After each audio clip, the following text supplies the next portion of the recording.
Hello. Um, I am here to discuss Oscar picks. Oscar picks. Oscar picks. Hello. Anyways, I'm sorry. It's on charge. I already said this in the last one, but I had connection. I had connection issues. You see, so I am here to discuss movies. Let me type in Oscars 2023. Oscars 2023. Let's see. Shit, hello. Let me move to the side. Sunday, March 12th, 2023 at 8 o'clock p.m. Probably Eastern time. Oh wait, this takes place in LA, right? Otherwise I'd probably go try to fucking see if I could see any, like, maybe fucking Keanu Reeves or some shit. Not that he's nominated, but you know they're gonna invite him. Uh So let's type it. Let's just go to the main one, www.oscars.org. Okay. You didn't know about that org shit, did you? Let's see. Actor in a leading role. Nominees: Austin Butler in Elvis. I didn't see that, but I know he was in Once Upon a Time in Hollywood, directed by Quentin Tarantino, who was very good. And I didn't realize he was in that until I was like, "Who's this awesome?" I'm like, "Oh yeah, he was in. He was probably one of those people at the compound for freaking Charles Manson, Charles Manson people. I'm guessing. I don't know. Um, but I heard he's really good in it. But I know one thing's for sure. I saw the trailer and I saw Tom Hanks' fucking makeup, and I knew I wasn't seeing that shit. They called me the villain. I actually almost wanted to see it just for Tom Cruise's makeup alone. But I actually did kind of want to see it because it was Elvis. I know that was the leather. Um, I kind of wanted to see it. I know I'm talking over here. Yeah. So I kind of wanted to see it because, well, not that I'm a huge fan of Elvis, but it looked pretty good. But I will say, some of Baz Luhrmann's movies kind of lure me out a bit. So I wasn't really sure, and it was 2 hours and 30 minutes or something, which isn't bad. But when they call me the villain, I'm just not really sure if I want to wait. I mean, come on, you had the Penguin who had a damn good, very good makeup for the villain. For the villain of the Batman, they called me the Penguin. That was a really horrible Penguin impression. Actually, it'd be uh, more like I was about to do it, so it came out of me for a second. What would his be? He's like, I'm trying to think of stuff he said in the movie. He's like, I didn't hurt no goyles. I didn't hurt no goyles. Which I liked because Colin Farrell as the Penguin was fucking awesome. Which, by the way, if they're really making a um, well, hold on 1 second.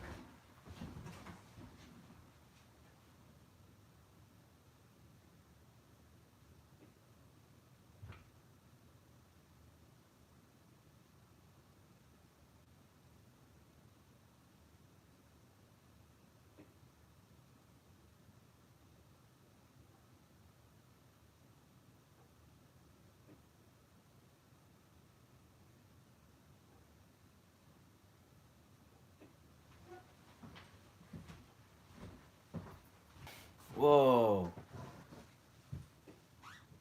Uh, Um, um,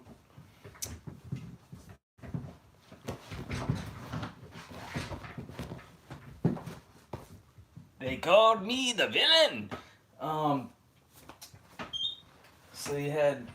Oh, come on. Yeah. Why? Wait a minute. Why didn't Colin? Oh wait, he got nominated best actor though, best supporting actor, right? Because he was good. I saw the Banshees of Inisherin. That movie was really it was really good, but compared to Martin McDowell's other movies, it's weird because McDonough. I think it's Martin McDonough. Compared to his other movies, I even though I because I saw In Bruges on my birthday like in 2008.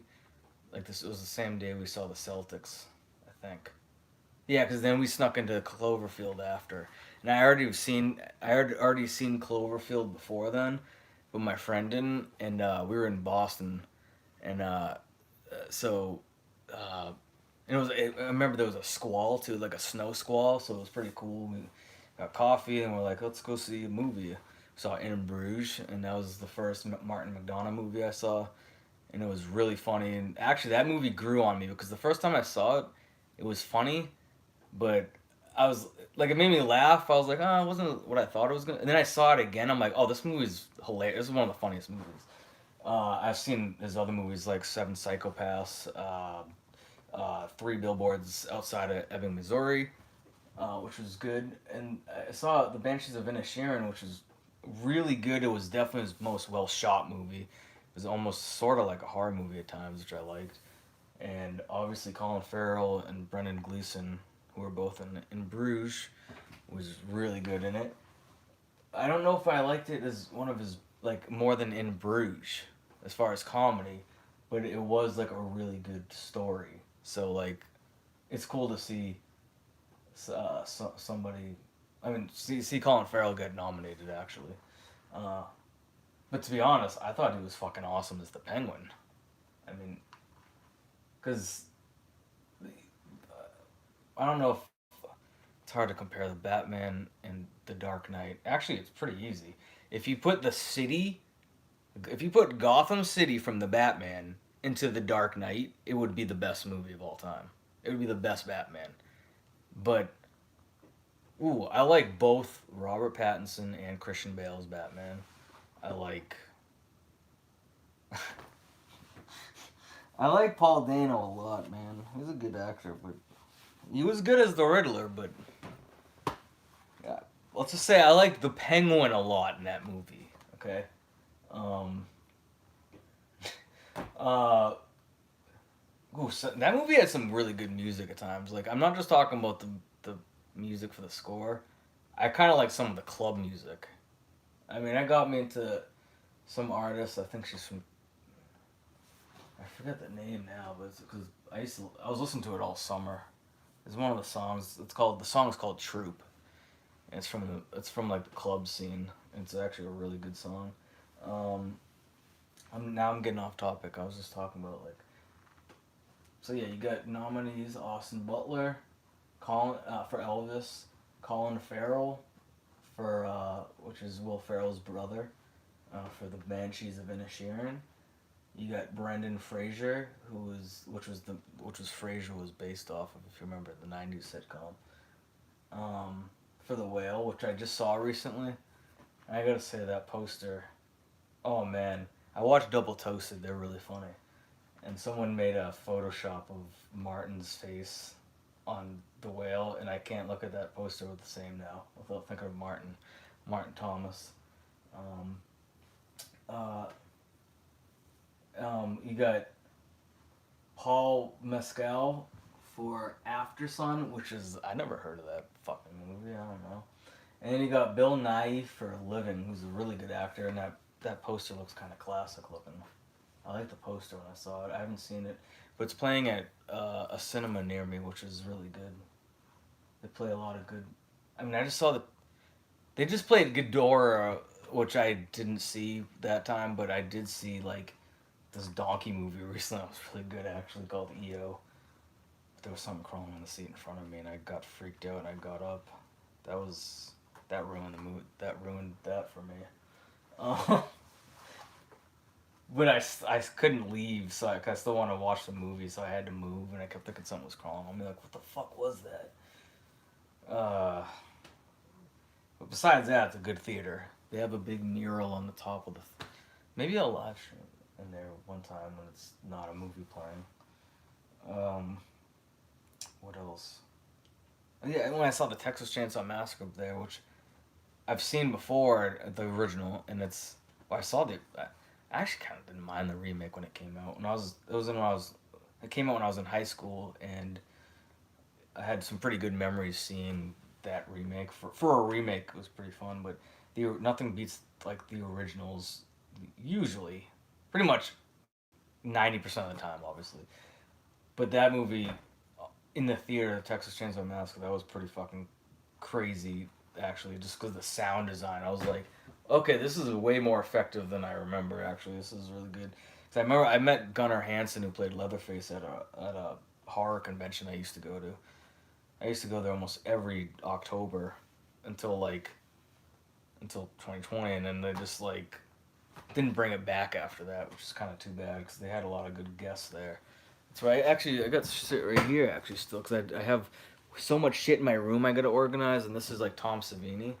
I apologize to Tom Savini, by the way, because this was like, yeah, this was a while ago, and yeah, I don't know if you can see that really, but it's Tom Savini, who's a legend in like horror effects, makeup, all that shit, and also stuntman and actor and director, and uh, at the time when I saw him, I was into horror, but I was kind of like I was a huge fan of Dawn of the Dead. I knew he was in it, but when after I met him and met all these people, I started going more into their like history of all their movies, and I was like, oh my god, like all these people, like I like started watching every movie, so then I became an even bigger horror fan.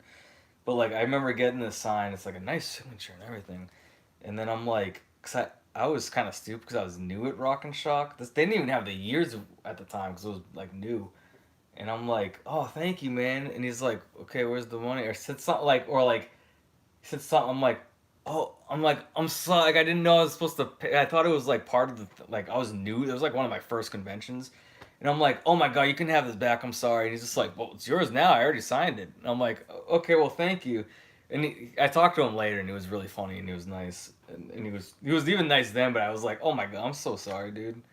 He's like, it's yours now. I already signed it. And so, who was there? Like these are some of the people who were there that year in particular. No, I was talking about Oscars, but since I mentioned Thomas, like I get off track all the time when I talk about stuff. Like, oh yeah, this was the first time I went because that's when Michael Biehn was there.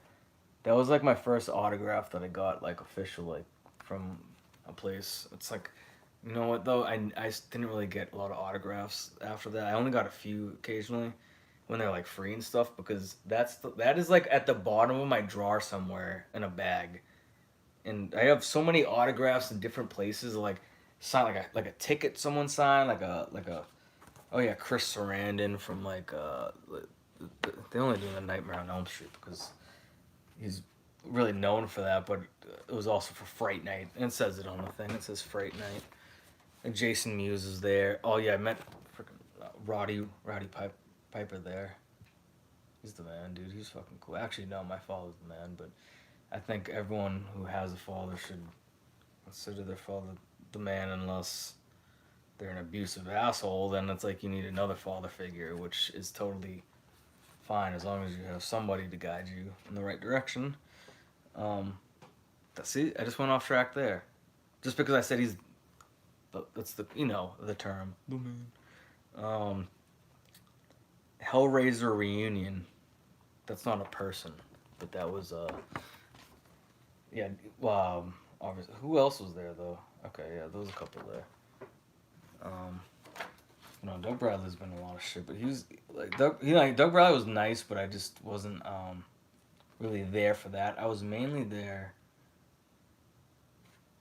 Oh yeah, that was okay. So maybe I'll say this for another video, I guess, because I'm like a massive, massive Dawn of the Dead fan.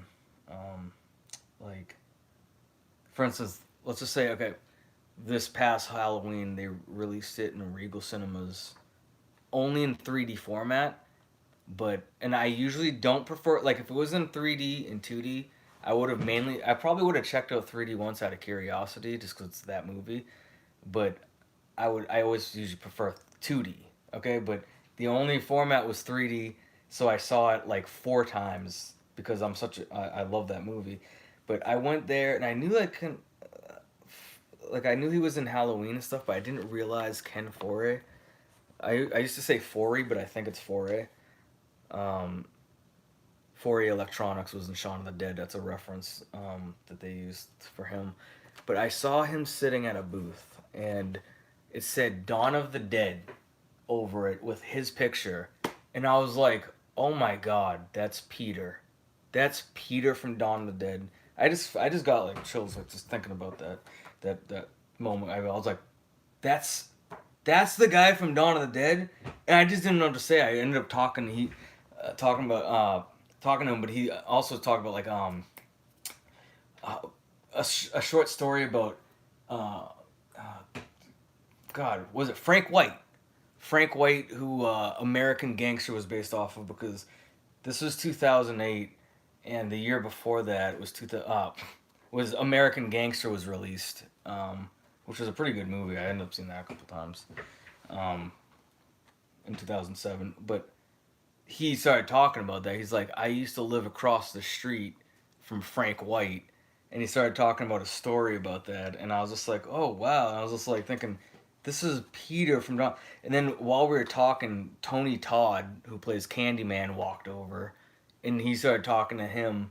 And I got a picture with them because back then it was like a lot easier to just get pictures with people. It didn't like cost a lot of money.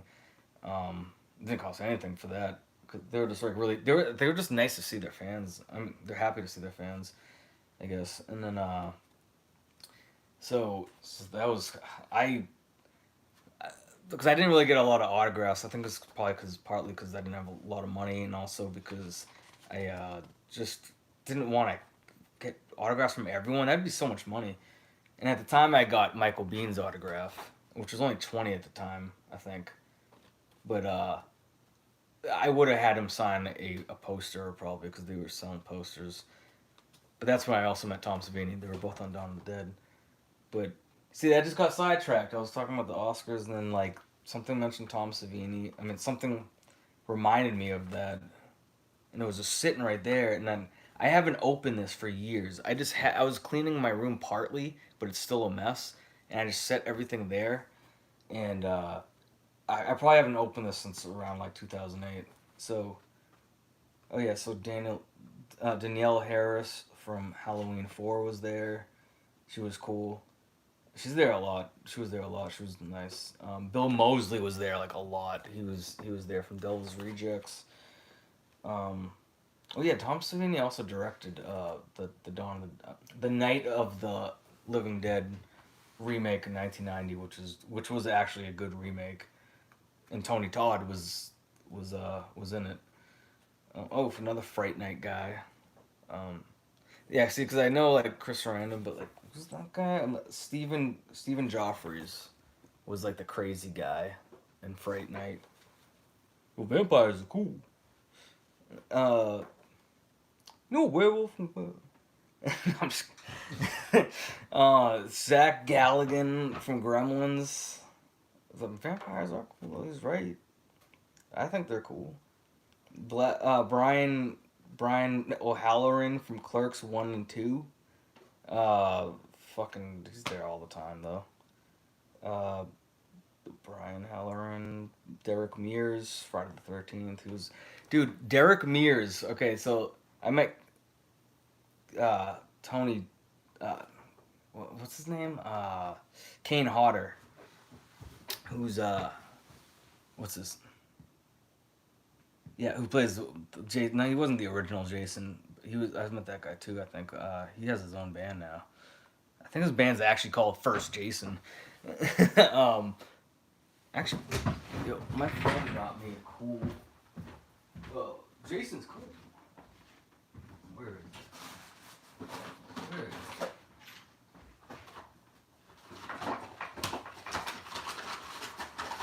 I had it protected so I didn't want anything to touch it. And I can't open it. I'm thinking about buying another one just so I can open it. Friend Hawk got me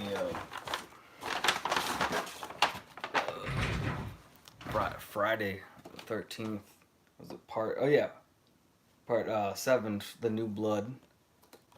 So this is like I knew it was gonna fall out or something was in it. Oh yeah, The Evil Dead. Me and him also went to a drive-in. We saw The Evil Dead on 2020. It was like drive-in tour. It's pretty like. I met Bruce Campbell and I think because I had another one too, but he was. I went to Philadelphia. It was at the time. At the time it was 2012. I went to Philadelphia because Stan Lee was there, and I was like, and also Bruce Campbell was there, and I'm like, shit, he's both doing a Q&A. I got to go on that day, and that was like a 7-hour trip. But I was like, fuck it, and then I didn't get their autographs because it was just like I didn't want to. I think Stan Lee was like 100 at the time, but I was just like, I just wanted to go there to meet them, and like it was cool to see Stanley just sitting on like just a table just with everyone else. He's just sitting. I'm like, oh shit! I just went up, shook his hand. He was always nice. I saw him a few times, but yeah, but Bruce Campbell was there, and I didn't really talk. I just kind of like went real quick. I didn't really want to, but I saw him at the Q&A, and sometimes I ask questions. Someone said something. I didn't really see it. I'm sorry. Oh shit! But hold on. Let me see. What am I in description? Oh yeah, Oscar, what's up, Oscar? That's well, I was actually I was talking about. Let's see if I can tap on it and see if it gets. No. I was talking about Oscars, and then I get sidetracked all the time when I talk. I was gonna go over the nominees, just randomly talk about. Oh, it's still not zooming. There we go. You kind of see it. I was gonna talk about. I'm just gonna quickly discuss that and not make it a shorter video. I look like shit. I'm sorry. It's, I'm using my phone case as a stand, so it might fall. But yeah, he got me this really cool Jason, which I don't want to open, but it has a lot of cool stuff in it. But yeah, Derek Mears though for Jason, he's awesome. He's a really nice guy. He'd be like, you'd see him on like I saw MacGruber with my friend Dave, and I didn't say it at the time. I didn't want to interrupt, but all of a sudden Derek Mears is like in the background, is like one of like the villains, like one of the henchmen. I'm like, he's too nice, man. He's always the villain. He's always a bad guy because he's like really tall and like. But you see him, he's like, hey man, how's it going? Man, thanks, man. He's like really nice and cool, and I'm like, oh shit. So Derek Mears is there. Yeah, Tony Todd, Candyman, which I saw that when I saw the remake in which actually was pretty good and it had good music. I saw that in like RPX, and I was like the only one in the theater, and it made it so cool because I was just like the entire fucking RP. It was like a little bit smaller than IMAX basically, but I was like, ooh, this is fun. It's like any movie that you have with that. I mean, I saw Ghostbusters the remake and in RPX, and I was the only one in there, and it didn't really make that movie that much better, but it was, I guess, it just makes even a shitty movie, it makes better. So, then you got William Forsythe, which he was there a lot, from The Devil's Rejects and a lot of other movies. I meant to just quickly go over this, but then I'm just starting to get like sidetracked and talk about that. I don't mean to keep saying sidetracked either. Another Hellraiser. There's like a bunch of just like Hellraiser. This is probably there's always like a 1 year there'll be like Saw. 1 year will be that one I kind of skipped. Hellraiser. Then there'll be like just like there'll be like one of the following years there was Robert Englund was there from Friday the see. You mix Friday the 13th together and Nightmare on Elm Street, it's bound to kind of fuck that up a little. Ashley Lawrence. Oh, she was in some other shit too, though. Right? Because she looks like familiar.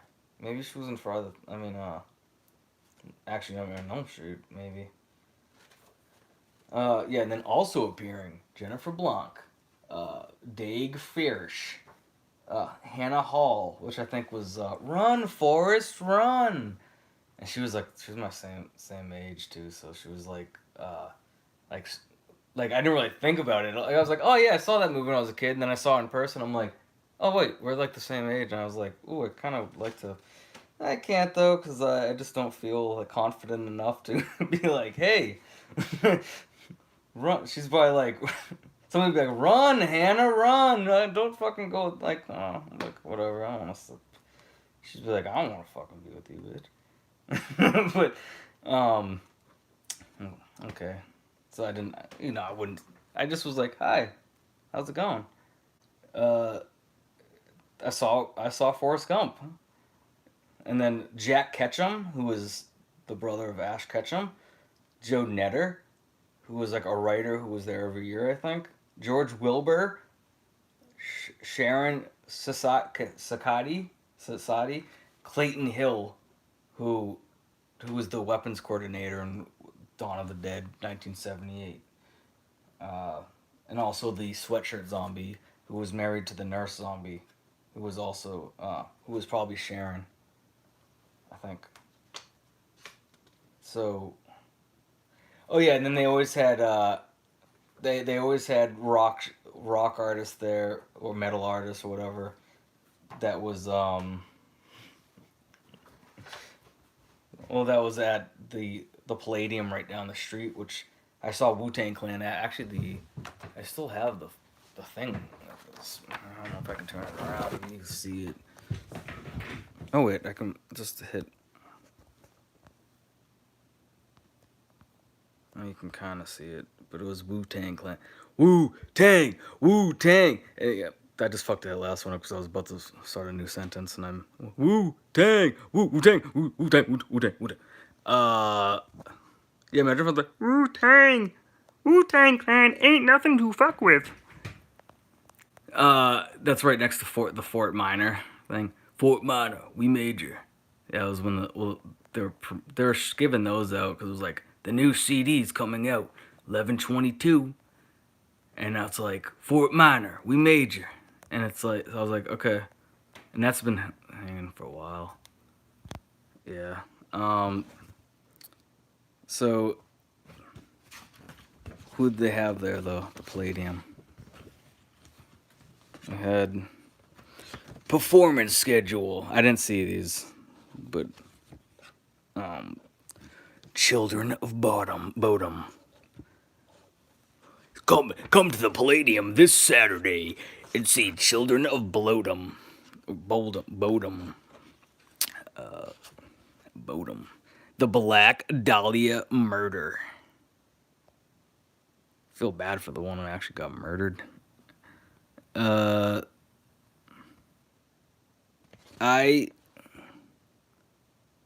they make that really small. I can't even fucking read that. Maybe I should have more lighting.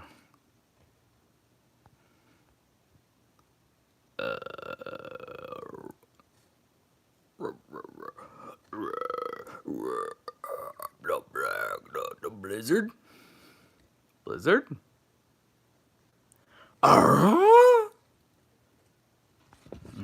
What else? Between the Buried and Me. I've heard some of these. Like August Burns Red. Oh, August Burns Red. Unleashed. Carnifex. Architects from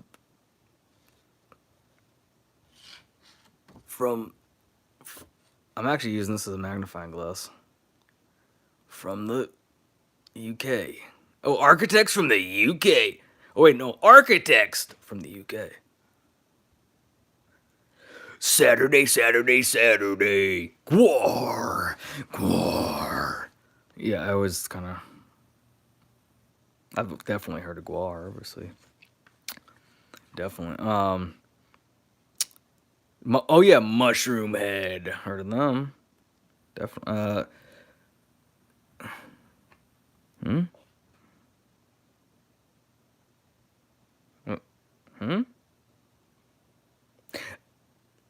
Suicide Prevention. Silent. Wait, yeah, Silence.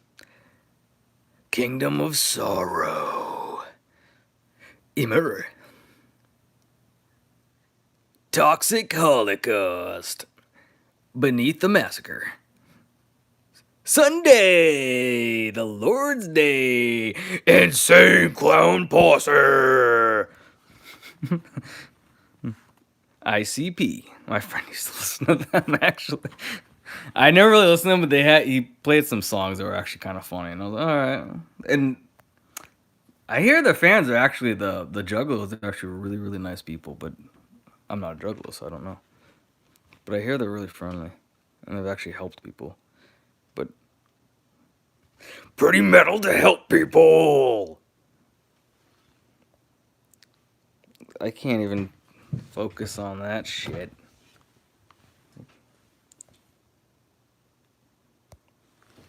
You mother... Come on. Come on. The play with Blaze. You can't see that. With Blaze, Ark, Boondocks, and Axe Murder Boys. We never ever actually murdered anyone with an axe. We just think it's kind of cool.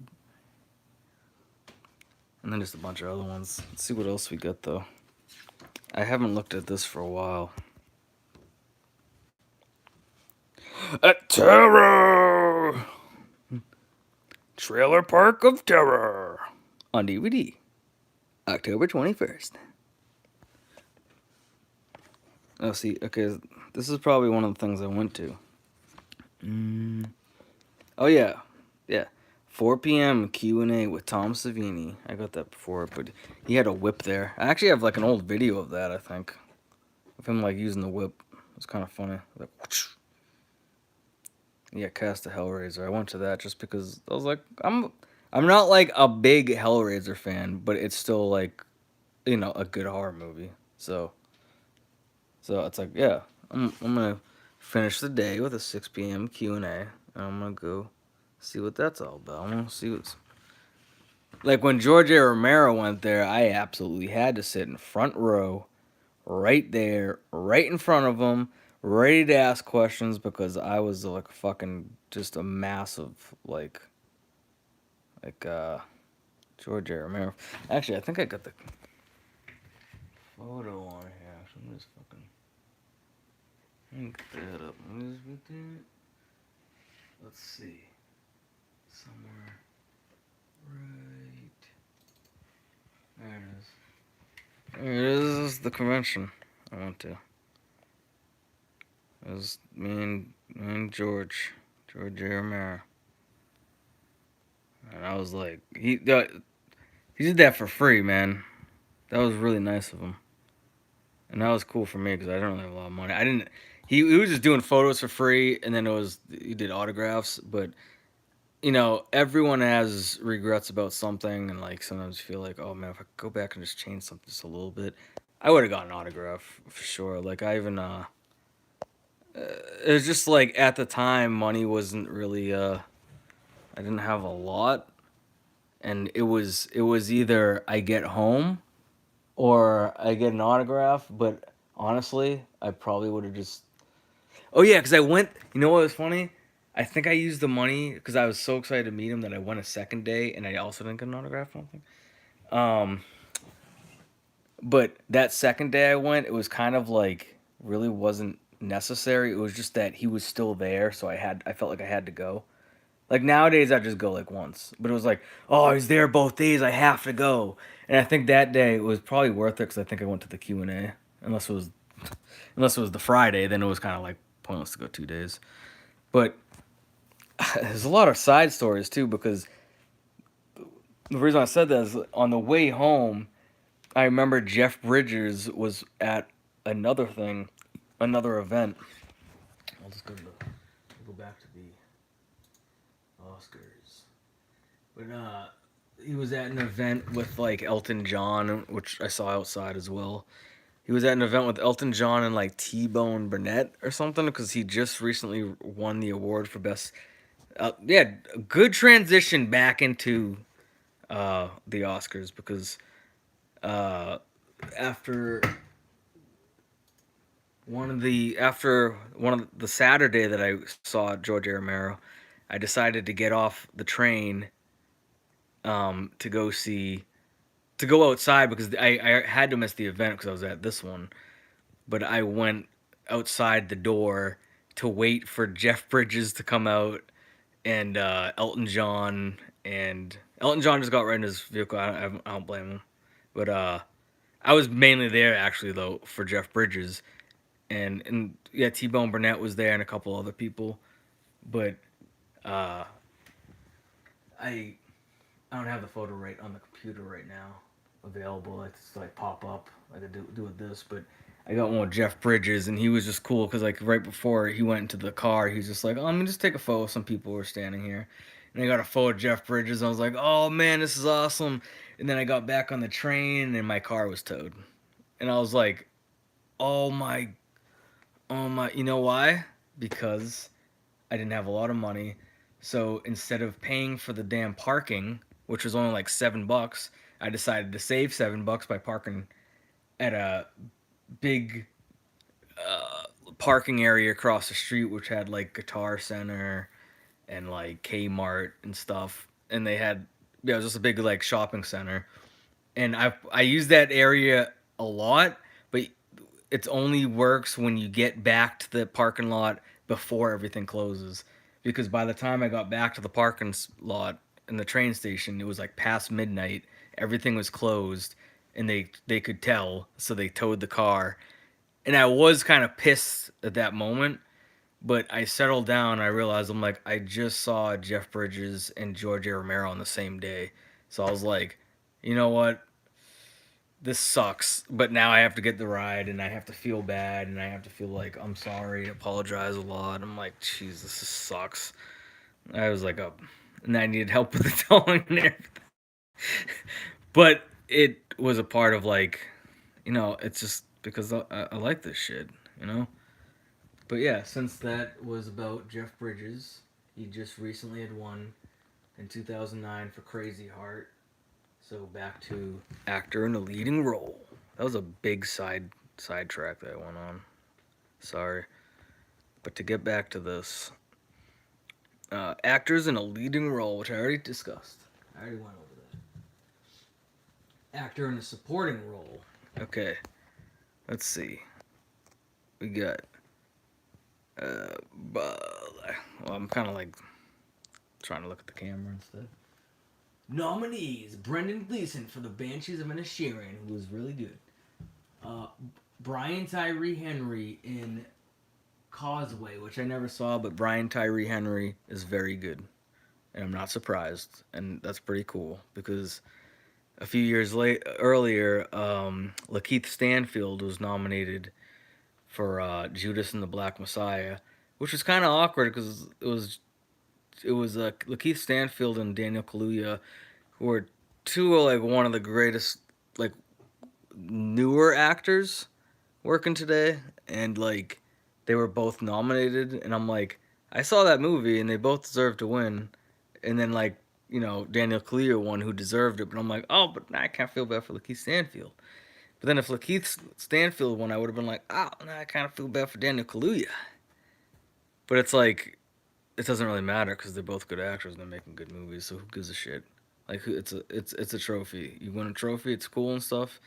But like there's plenty of actors who go on for so long and don't have any awards, and it doesn't matter that much because they just work harder. I mean, you look at like say like when Leonardo DiCaprio won for The Revenant, he kind of deserved to win for other movies, but then they gave it to him for The Revenant because like, oh yeah, he worked his ass off. He was in the cold a lot, but like he was good in that movie. But it was like compared to his other movies, it was like, mm, yeah, no, that's fine. Yeah, he's good to him. But like, yeah, but okay, so Brendan Gleeson, who, fuck man, in Bruges, they both should have got nominated for that too. I don't think they did, but I'm not sure. So yeah, Brendan Gleeson. Oh yeah, Brian Tyree Henry for Causeway, Judd Hirsch for The Fablemans, which I've been kind of wanting to see because I'm not usually a big like fan of like the.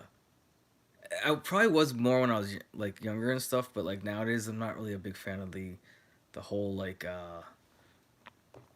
what is it? Um, those the stories where it's like about filmmaking because it's always like Oscar bait kind of shit, and that's what the Fablemans at first looked like, even though it's Steven Spielberg. But it actually, when I saw like the trailer again, I was like, actually, it looks pretty fun. And I actually kind of want to check it out, but it just seems I'm not really sure, but like if I really cared to like see that movie at the time. But yeah, then you got Barry Keoghan for the Banshees of Inisherin, which I mean, come on, he was good in that. He was also in the Batman, like Colin Farrell. Um, but I mean, come on, if you're gonna give the award to one of those, any actor from the Banshees of Inisherin, it should be either Colin Farrell or Brendan Gleeson. But no, I should change that. It should be like Colin Farrell if you're gonna do it, and if you're gonna give actor to a supporting role, definitely give it to Ki Hugh Kwan. Okay, Ki Hugh Kwan. I'm sorry if I mispronounced that.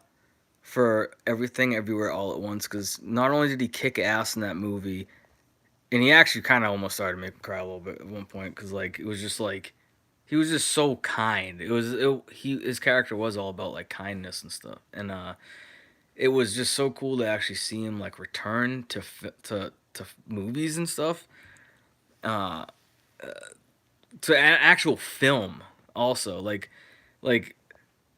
I mean you haven't seen him for so long, and it's kind of funny because like a few years ago, I don't remember what year, it was probably like 2018 or around then, but Ki Hugh Kwan was also at like a convention that I went to, and I just went up to him and said hi because I was like, oh yeah, it's freaking cool, like that's Ki Hugh, I think I'm saying it right, but Ki Hugh Kwan.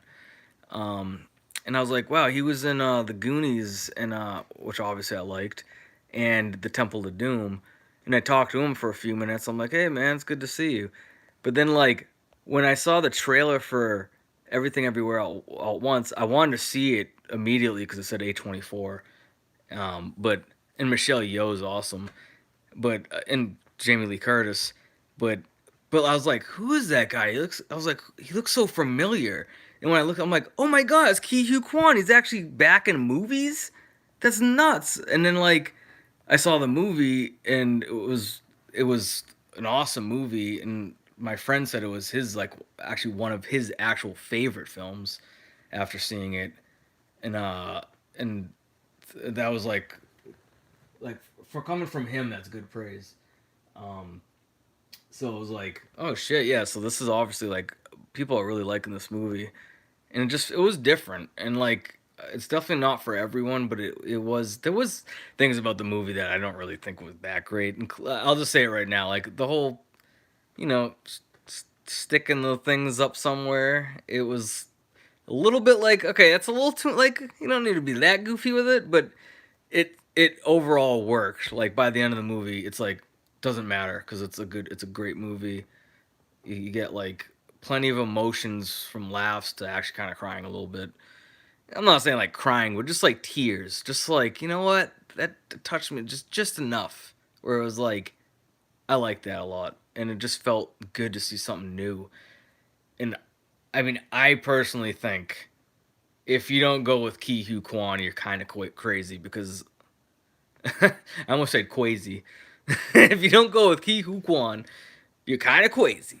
But I mean, you kind of are because I mean, like those other actors are great, but to return to acting and do that good of a job, just as like that role, just it was freaking really freaking good, and like he just brought so much emotion to it, and like you just don't even really see that often, like, and I'm like, at least with the other movies I saw, like I saw the Banshees of Inisherin, and I really like that movie, and they're good actors, but like come on, man,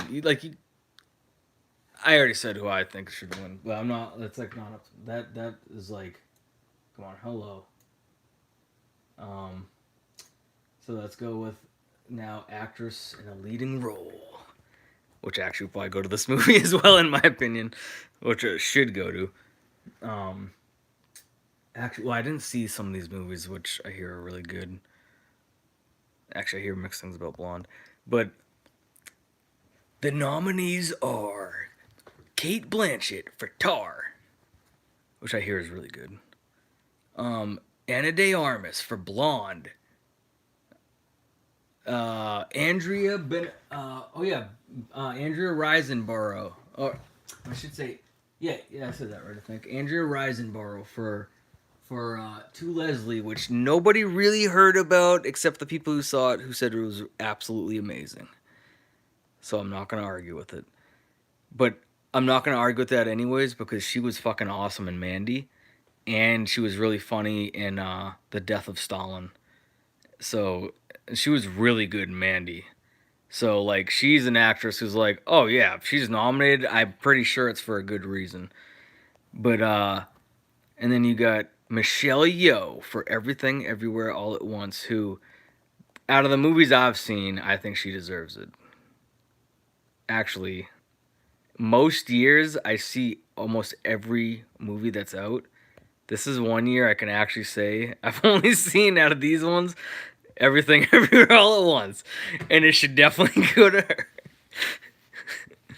But I I mean, she does deserve it. I mean, that was gonna originally, I think, go to Jackie Chan, but she made it such a fucking great movie where like she was already awesome, but like it just made her even that much cooler. So like Michelle Yeoh, but I can actually see it going to like I hear Michelle Williams is good too. I I wouldn't even be surprised if like if if that gets it because I do hear like for the people who've seen it, it's actually really good. And I'm kind of interested in it though because she's a good actress. But I know for sure who I think supporting actor should go to. But I can't really say too much about supporting role because I haven't seen a lot of these. Oh wait, no. What am I talking about? This is back up at supporting role. Yeah, that's Ki Hui. Is it Ki Hu Kwan or Ki Hui Kwan? Which I feel bad because I met him and I basically just was talking to him. I didn't really say his name when I was talking to him. I don't think. Maybe I said, "Hey Key, what up, Key?" Oh, I didn't say that. But yeah, he was, dude. That was really cool to see him return in such a cool way, in such like a big way. It was like a big ass comeback. You don't really see that often. Actually, let me just bring up let me see Harrison Ford and him laughing for a second, cause that's a nice picture. Let me just put it on there for a second. Let's see, Harrison Ford and Ki Hui Kwan laughing, cause it's a nice photo. Hell yeah, hugging, laughing, reunion. Look at that. Look at that amazing photo, dude. See if there. What's this? Look at that. Look at these two. I mean, come on. That's a nice picture. That gives me hope that we're gonna see a cameo in the Dial of Destiny, I guess it's called. At least it's directed by James Mangold, so it might actually be pretty good. The new Indiana Jones movie actually is probably good director. So, but yeah, I think he should win Best Supporting Actor because he was awesome. And let's go back to the actress in a leading role. I already went over these actually. I already said what I think should win because it was the only one I saw this year of those. Actress in a supporting role. The nominees are Angela Bassett for Black Panther, Wakanda Forever, which was she was really good in that. So she was actually like the best part. Actually, I can't go over that movie completely. It was a very like good, but like you kept thinking, oh, if it was Namor and Black Panther right there, that would be pretty awesome. But you do got Shuri, and Shuri's really good in the movie. But it was still a really good movie. But Angela Bassett brought her all to it, so it's like fuck it. She was actually Quentin Tarantino said she was originally gonna, or the studio was trying to get Angela Bassett to play Jackie Brown, but he was really wanting Pam Grier, which was a great choice. But they wanted Angela Bassett at the time. She's always been good.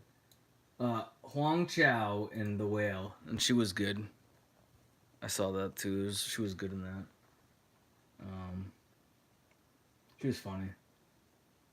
Carrie Condon from the Banshees of Inisherin, she was good. Um, oh yeah, so I saw all these ones. And then you got Jamie Lee Curtis for Everything Everywhere All at Once, and then Stephanie Hsu. I don't know if I'm saying that. Hsu. I know I'm really fucking butchering that name. I'm so sorry. I'm just gonna say Stephanie. I should know. I should fucking know that, dude. Stephanie Hsu for Everything Everywhere All at Once, and she was awesome too. So damn, that movie really got a lot of nominations, huh? Animated feature film. Guillermo del Toro's Pinocchio, which I still want to see, but there was so many Pinocchios last year that I just didn't give a shit. But I did. I also got a photo with him somewhere. He's a cool guy. I met him when he was on his book tour for The Strain with the guy who wrote The Town. That was years ago, but yeah, he was really nice. I mainly just went, not that I gave a shit about the book really, but obviously I was a fan of Guillermo del Toro because he's a good director, he's a good filmmaker, and he's original at times, and then other times he takes material and he's like, you know, it's not, I don't like every single movie, but most movies, especially when I saw Pan's Labyrinth, I was like, I saw that in the theater and it was packed, and I didn't think it was going to be. And me and my cousin got there and we were like, we had to sit like right up front. Um, yeah, so Guillermo del Toro's Pinocchio, which I did not see, but I hear is good. Ooh, Marcel the Shell with Shoes On. That's pretty damn good because, yeah, I literally saw, I saw that once at the film festival. I went to a film festival. I took a ferry over there. And actually, I think I have that. It's right here because it's right here. Um, but when I got to the island, I literally went to the first thing I did was go to the beach, and I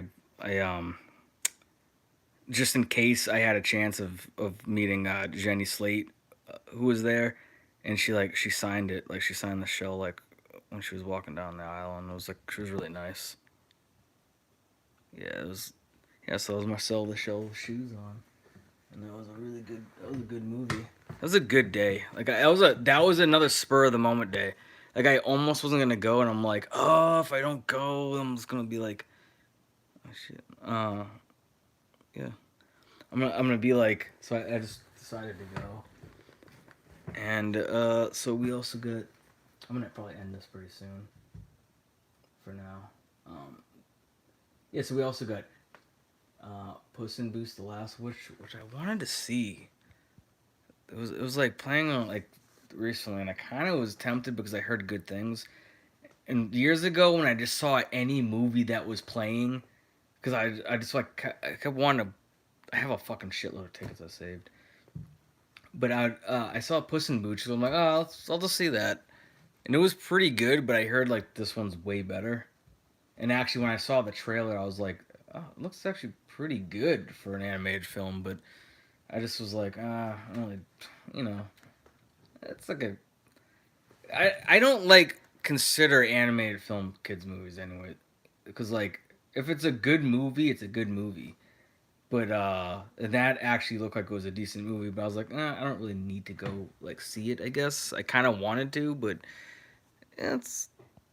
I'll put it this way: how about if you theaters you lower the prices a little bit to where they were when it was fair? Then I'd be like, oh, I'm gonna go see that. Definitely, like fuck it, because with movies like every time they have a new blockbuster come out, they keep raising the prices, And it's just like, okay, guys, you need to have more of those Tuesday specials when it's half off, because then I'll see it. But then the Sea Beast, which I heard was pretty good, I kind of didn't see. Turning Red, I heard was really good, I didn't see. Cinematography, All Quiet on the Western Front. I didn't even think that was being remade until I heard it was nominated. I was like, what? Okay. But then you got Bardo, False Chronicle of a Handful of Truths. Did not see that. Uh, Elvis, didn't see it. Empire of Light, I almost saw it because it has Trent Reznor and Atticus Ross composing it, and has Olivia Colman, who was in Hot Fuzz, and she's good, and she's in The Favorite. And yeah, but I didn't see it because it was like it came and went so quick because it's not a fucking superhero movie, and they think nobody wants to see them. I'm like, maybe play it a couple more weeks, I probably would have went. But I don't know if how good that. But the cinematography from the trailer, that's one of the reasons I actually wanted to see it too. It wasn't. It was like, oh, and no surprise, no fucking wonder, because it's Roger Deakins, who already won an award for Blade Runner 2049. But it was a long deserved award, and even for that movie was really good, so it was deserved for that movie too. And then Tar, which actually the trailers for that I can see why, because it actually does look like looks like almost like a thriller, but it's more like just like a suspenseful like music movie about a composer, but it looks actually like like entertaining because Kate Blanchett's pretty fucking awesome anyways. um Costume design, Babylon, and I just didn't really give a fuck about seeing a 3 hour movie about like, I like Brad Pitt, Margot Robbie, the Damien Chazelle, I think the director is, who made Whiplash, which is fucking an amazing film.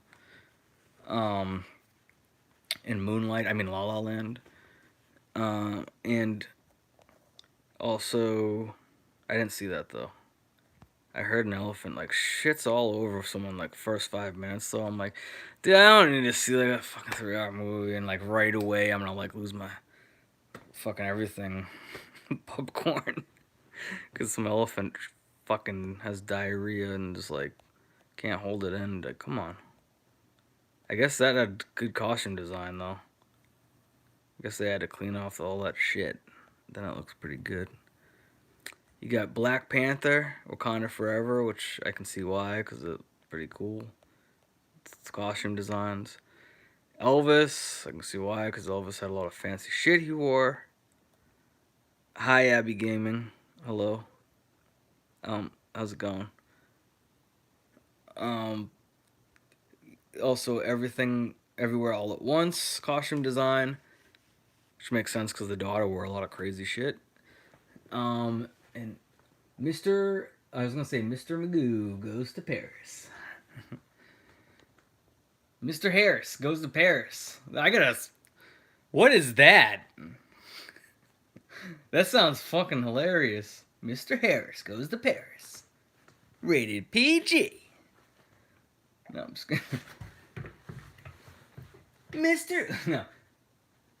Uh, the Banshees of Inisherin. Mr. Harris goes to Inisherin.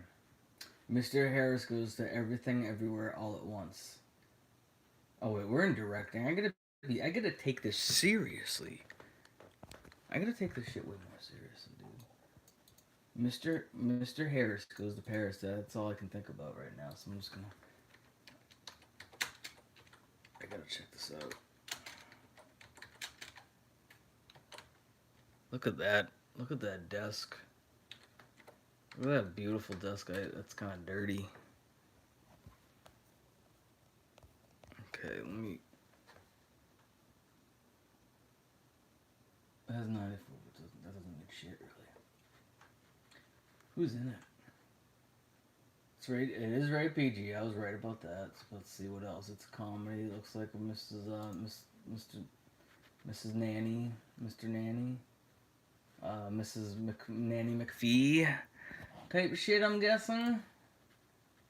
You got some Nanny McPhee shit going on. Looks like that.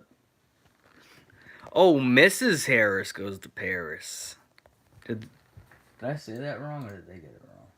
No, I got it wrong. Mrs. Harris Goes to Paris. Rated R. Directing.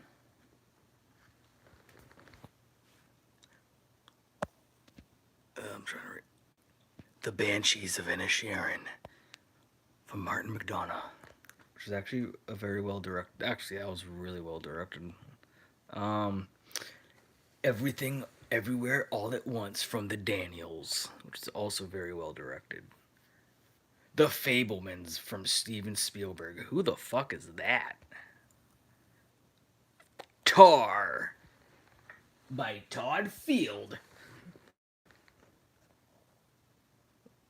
which we'll probably hear more of when he makes more, like, from the director of Tar. And Triangle of Sadness, which I heard about but I haven't seen, by Ruben Ostlund. That's why. It's Ruben Ostlund. Man, then the Northman didn't get shit.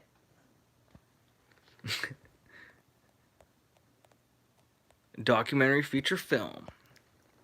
The nominees are All That Breathes, All the Beauty, and All the Bloodshed.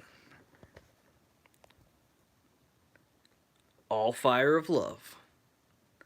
All a House Made of Splinters.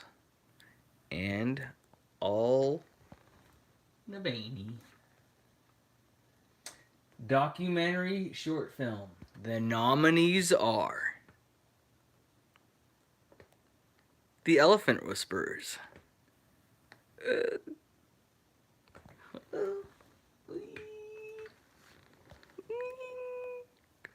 Haloot? Haloot?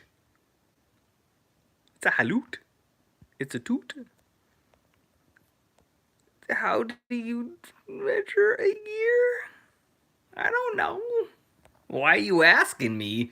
How do you measure a year? Huh? The Martha Mitchell Effect and Stranger at the Gate. No, I'm just kidding. Film editing. The nominees are The Banshees of Inisherin. I can definitely see that winning because that editing was actually kind of cool. Just because it was like it just very coherent and like everything felt like it was on purpose. Like, okay, yes, that it's all flowing very, very film-like. Elvis. Damn, that'd probably be hard to do with a Baz Luhrmann movie. Fuck, got a lot of shit going on in those movies. Everything, Everywhere, All at Once. Yeah, that was good film editing because that's partly why the movie worked and actually made the multiverse make sense. Tar. Look good. Top Gun Maverick. I mean, yeah, that movie kicked ass, but like, if we're talking about editing, like, as good as the editing was in Top Gun Maverick, it's like those movies, Everything Everywhere All at Once and The Banshees of Inisherin, like the editing kind of had a purpose. Like it kind of was like it needs to have good editing for those stories, especially I guess Everywhere. Oh my shit! Everything Everywhere All at Once. I'm trying to say it. Okay.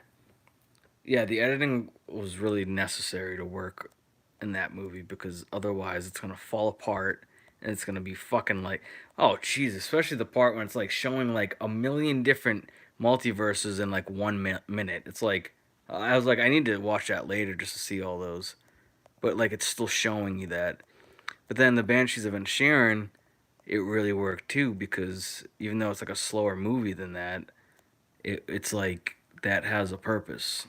I'm, like I mean like it knew what it was trying to show and like it's like it just it every scene, every frame, it just felt like it all was designed that way, and it's kind of hard to explain unless you see it. It's not like a movie I would think about the editing that much, but then when I'm like you see it nominated, it's like yeah, kind of I can see why for that movie because it does really flow like naturally and like okay, this is like and I don't want to say it's like a play. It almost felt like a play with really damn good Ireland settings. Like how the tragedy of Macbeth was a fucking really good movie and for it's based on a play anyways, but even in a movie it's showing as a film, but it's like it still feels like a stage, like a play, a stage play, but it's like it's a cinematic experience still. So I'm fucking just going off on the whole. It kind of makes me want to get like more into editing because I really do like the process of like that is really important to make a film actually make sense. Because if you don't have good editing, it's just gonna be like I've seen plenty of movies where it actually made me question like how the fuck do films even work where like you're like this was back when I was in high school. I would see some shitty movies where I thought it was just me at the time. And I'm sitting there going like I don't even remember what happened 10 minutes ago because the film, the editing is so bad and it's so incoherent. I mean, it's just like it's not cohesive the story because you're just like it's everywhere. Like I heard The Snowman was really bad for that. And I didn't see that. I wanted to because I like Michael Fassbender and it's like a snow movie. I like movies that are set in the snow, like Fargo and shit. But it was just like I heard the editing in that movie was so bad that like you just couldn't even make sense out of it. And I was like, those are the type of movies that I'm talking. I'm like, man, you need to have a good editor to put the shit together. Um, that's why I like movies like Dawn of the Dead because the editing was actually kind of messy, but in a really like purposeful way where it's just like it's messy because that's how it's like it's so chaotic in that setting, but it's still cohesive with how chaotic it is, and the editing in Dawn of the Dead and George A. Romero movies are like absolutely genius, and they never get enough credit. And every one of his horror movies partly work because of the editing is so well done, and it's like makes it more than just like a horror movie. It makes it feel like an actual film, and so that's those international feature film. All Quiet on the Western Front from Germany. It's like I don't know. I didn't see that. I think I've seen like obviously the original, but not all of it. I don't think I've ever actually watched it from start to finish. I just know it's an original, and the original's a classic. And I didn't know about the remake really until I heard it was like the nominees a few weeks. This was like a couple weeks ago, but I just was like, what do I talk about right now? I want to talk about movies. Let's just talk about this. If I get sidetracked, I get sidetracked. And I'm gonna stop this in like a few minutes, like after I go through the rest of the list, because I don't need to keep talking too long. Um, Argentina, 1985. From Argentina. Believe it or not. Close. I don't know if it's close or close. It's close. We're close. No. It's probably close. It's close. Close. Not close. They should have that as the tagline. Close. Not close. And no, not clothes like CLOTHES, but like clothes. Like Glenn Close. I don't know if that's spelled the same though. Probably not. EO. Oh shit. I actually saw this fucking one. What am I talking about? I was gonna say I didn't see any of these. But EO. Damn, that shit got actually nominated, dude. From Poland. That's probably why they played it. What am I talking about? That is probably the reason why they played it at the fucking cinema. Because I was like, wow, I'm surprised the Donkey movie's playing, but it actually looks really good. And it was, except for the thing crawling on the seat. That freaked me the fuck out and ruined my buzz. The Quiet Girl, sequel to The Loud Girl. I kind of want like like Jordan Peele to make sequels to each of his movies, so it's like Get Out will be like Get In, and then Nope will be Yup. Jordan Peele's Yup. Makeup, and then Us would be Them.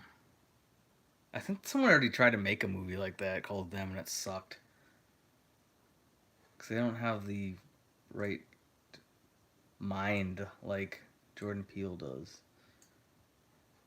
Makeup and hairstyling. Actually, I don't really have it as long as you're like really into what you're doing. You know what I mean? Like he's an actual film lover, so he's good at it. Just like Quentin Tarantino, he's likes film, so he's good at it. If you got like some fucking asshole making a movie that is like, I don't want to say, but some of this, I'll just say this: Dawn of the Dead had a good remake, but Day of the Dead didn't really. They had a couple remakes, and I'm not a big fan of those because it was like, what the fuck? What'd you just do? If you're gonna remake it, you have a perfectly good story you could use, but you ruin it. But actually, the Dawn of the Dead remake was actually pretty good. I think I said that in another video because I liked how they had cameos from the cast, and they actually was like, we're gonna make it a little different. That's how you can make a good remake. So you got Dawn of the Dead as an example of a good remake. Day of the Dead is an example of how not to do a remake. So makeup and hairstyling. Oh my gosh! Don't tell me that Elvis is gonna get it. I mean, I guess Elvis probably might have good makeup, but not Tom Hanks, who was like, they called me the villain. It's like, dude, that was like, that makeup in the trailer looked like it was melting when I saw that. I don't know about Elvis. All Quiet on the Western Front, makeup and hairstyling. Was it like bloody makeup or like, was it the hairstyles? And the... Oh, the Batman. Oh, fuck yeah, dude. Don't give Elvis the makeup. Oh my god, dude, the Batman is nominated for dude, you got the Penguin, which was absolutely amazing makeup, and then you got Elvis, which was like looked like Tom Hanks's face was bloated and melting. I think I would go with the Batman. I never hurt no goyles. That's what the Penguin sounds like, but I like him. Hey, bro. Oh man, how's it going, uh, Aditya Sharmana. Sharma. Aditya. I've seen it. Thank you for seeing that, man. Yeah, I appreciate. I think that was I think 10 years ago. 10 years, which is pretty crazy to think about. It like last time I like checked on it, it said like 7 years ago, and I'm like, I don't even. I'm scared. I'm scared to even look at that now. That's just like that's weird for me because it's like a video that I actually don't usually like to look at because I'm like, I don't know. Uh, Possibly because I'm in it too, because I don't like want to hear myself. It's kind of weird hearing myself. Oh hey, hello India. What's up, man? My friend went to India. He said it was really nice, man. He said like he enjoyed it. He went to India and Dubai, and he said he definitely was like It's like I'm not sure like Dubai was okay and stuff, but I definitely recommend like India. Like he really liked India, and I think that would be an awesome place to go to. Uh, I'll just say Mark. I'm just gonna say Mark Hayes for now, but maybe I'll reveal. I think I had had said it before, probably I think, but just for now, it's just everyone's called me like Mark Hayes like since I was like in high school at least. So I'm usually just that's pretty much my name, Mark Hayes. But hello, and I'd like to see India someday, because that's a very I actually want an album I like is Madlib in India, beat conductor in India, and he samples a lot of Bollywood films. I saw Slumdog Millionaire like friggin' 5 times in 2008 when that movie came out because I was just like so into like the oh man the music and everything, the style. Why not anyone watching your live stream? I know, but I don't really want to put that out there, and that could be even why because it seems like sometimes the shit doesn't go out there for whatever reason. I don't know why. It's not. It's like the algorithm thing, I guess. It's all set up. I don't understand YouTube really. But no, I don't really, and also because nothing. Someone I got scammed on the phone a couple times, and I was like, these mother, I'm not gonna fuck give out my name too much. Like, I never know. I do not trust people online nowadays, and I bet I could easily find out anything about myself just so fucking easily that it's scary, and I don't even want to try to. But my name that I have been called is Marquez, and it's not just online, just in like real life in high school and shit. Before YouTube was out, and that's basically what a lot of people call me because it is part of my last name, and uh, and yeah, I just people online. Unfortunately, they a lot of people out there. I just can't trust everyone, and she's just the people that try to like everyone just tries to figure out a way to get money for them. Like, I'm gonna screw over another person so that I can get paid, and I believe in karma, and I just wouldn't want to do that to a person. So it's just unfortunate there's people out there who just do that shit, but I can't really stop them. I can only prevent it, I guess. But yeah, that just basically sums up why I don't like giving out too much like I used to like just no, not really actually, not even back then. I'd kind of have like a different name, but like, but yeah, Marquez. This, yeah, that's what I am, and it's I did get sidetracked with that, but I was thinking about how like, dang, I kind of do want to get a. I've been kind of want to get a passport just to see a couple countries that I'd like to see. A few of them would be Japan. Speaking of Ireland, the Banshees of Inisherin, which is nominated. Uh, how's your mental health? I don't know. It's good. It's not the best. It's not the best that it's been, but I don't. That's. I guess I could talk about that in another video. I mean, nobody's mental health is perfect. Everyone in this world is fucked up. So I would say it's fair at the moment, but not perfect. Not like when I was younger and it was just like, man, I'm looking forward to everything. And it's like, damn. But like, it's not perfect. But wait, oh yeah, so a couple of the countries I'd want to see though is, oh, right off the top, Japan, Ireland, Italy, India. Those are like four, but you mentioned India, so uh, that's what made me just think about how I want to get a passport because that would be one of the countries I total honesty one of the first countries would probably be Japan just because I've wanted to since I was a kid. Just like I mean, come on. I mean that's from a fucking like a game, but I just took a picture of it and I was like, hey, it's PlayStation. I mean, it's from Japan, man. Everything's from. Remember the fucking logo starting up the PlayStation? The doo. It just felt like I'm like, oh shit, man! I'm about to play PlayStation, and it's just like everything since I was a kid. So much shit that I've been inspired by and like love is from Japan, and it's like only makes sense that one of the countries I want to go see is Japan. But I'm also like Irish, Italian, and Scottish, so I would like to see those countries as well.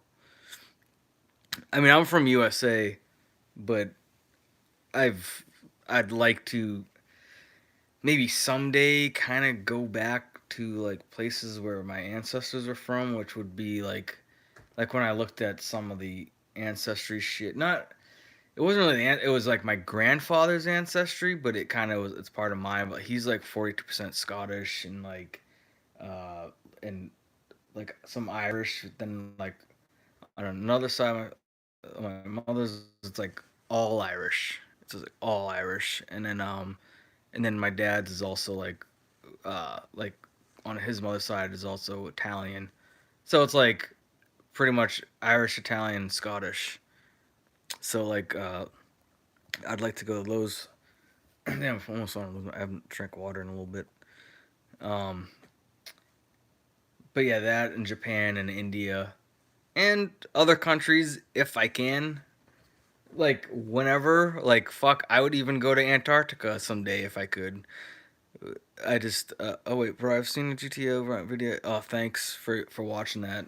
Um, I haven't really watched it in a while because I just don't really fucking. That's like I said, someone unless it was you or another person, but uh, I just don't really like watching my. It's also because I was there, so I already know what happened, so I have no reason to watch it.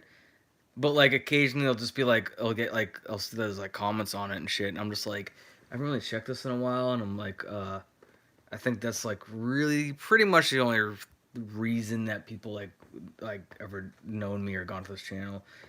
Before that, it was probably the remix of I called it a re-Guido threat. It's kind of hard to say. It was it was back when people were making these. There was so many fucking funny videos, and I saw some guy do a. It was called Guido threat. It was like, "Yo, Nick, I'm coming for you, Nick."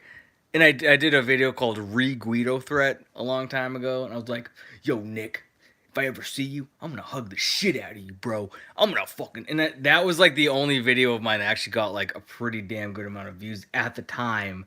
And at that time, it was really weird because I got like something from fucking like YouTube, and I just didn't know if it was legit.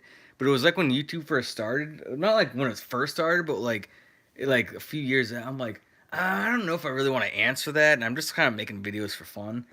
And then like over the years, and then at the time I was making like the Hurt Locker review, the Hangover review, Star Trek review. I was doing like other movie reviews, but I didn't really keep up with it because I was kind of discouraged when like I heard someone kind of like they're just like, man, fuck you, you don't give a shit about your. I'm like, yeah, maybe I don't really shouldn't. But then I just kind of stopped, and then like I saw a bunch of other reviews. I'm like, well, damn, they're not really fucking much. They're doing the same thing. They're fucking reviewing a movie. It's just fucking. I'm like, I could have easily been doing that, but I just didn't do it. I was doing my own shit. I was doing my own like real life shit. I wasn't really focused on YouTube that much. But occasionally I just like I come back and I'm just like, you know what? I sometimes wouldn't mind doing a little bit more just to talk about shit because I like this shit. Like I like movies and I just like talking about random shit sometimes. So I'm like, fuck it, why not? Like you got people talking about fucking shit that probably shouldn't really be discussed, but I'm like, I can't. I'm like, you know what? I'm just gonna try to talk about movies or something. Like I see some stuff. I'm like, it's. I won't again. I did eventually because I didn't for a long time, and I'll just say this: I know it's nominated Best Picture.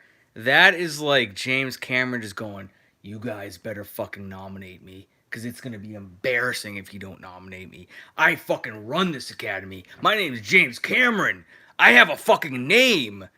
That's why I think I got nominated. I'm like, I saw, dude. It was an enhanced version of the original, and the original movie wasn't even original. It was an original title. It had really good effects for 3D, except when you watch it on a computer screen, it kind of looks like a fucking video game.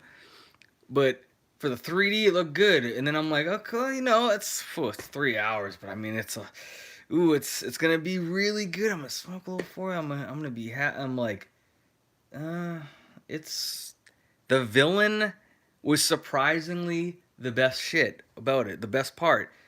I was like, at first I was like, man, you're gonna just bring back the same villain. You're really gonna just like rehash it that much, and then it ended up being like the villain was the most emotional part of the movie. It's like, dude, you know what? They should have just made the entire movie about him because I didn't really give a shit about like some of it was, hey bro, come on bro, you're okay bro, we can make it. Okay, so there was a part where I won't spoil it, but there's an emotional scene where somebody dies, and one of the Navi starts screaming like 5 times, and it's supposed to be emotional. I laughed out loud, and I was like, I had enough at that point. I go, dude, this looks good in 3D. That's great. It looks really good in 3D. I'm gonna give it that. Damn, those effects are good. Oh, but I'm Skipper. Alright, guys, I'm Skipper. They're gonna name my character Skipper. Out of all the names, let's just go with the most generic fucking. Oh, let's just name him Skipper. It's like, dude, I was like, I fucking was kind of done at that point. So when I heard them, that part when she screams, she goes, ah! Ah! I laughed. I just laughed. I couldn't hold it in, and I was just like, it wasn't that loud, but I could tell like probably some people were like, "Hey, this is supposed to be sad." I'm like, this is not sad.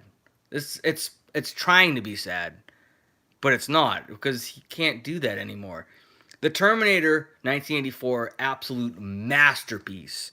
Terminator 1 and 2 fucking masterpiece. In fact, you know what? It was a really good Avatar The Way of the Water. It was The Abyss. His own movie. The Abyss. Very good movie. With Ed Harris. It was a good it wasn't the best movie, but it was really good. And then like you got True Lies, which was very fun when I was a kid. And then Titanic, I was kind of dragged to see Titanic, but I'll give them this. Very, very well made movie. It won Best Picture. I can see why. Because, it had plenty of emotion. And it's didn't really care for being a romance movie and that Celine Dion song playing on the radio for like 2 years straight. I can still hear it in my head. But I can understand that. And it's like, dude, he pretty much made a replica of the Titanic. Like he was like, I'm making a Titanic movie, and he did it. And it's like, whoa, man, shit, okay. And then years later, it's like, from director James Cameron. And it's like Avatar. I'm like, ooh, it's rated PG-13? Oh, okay. Okay, I'll still see it though. And then it was like got so much hype.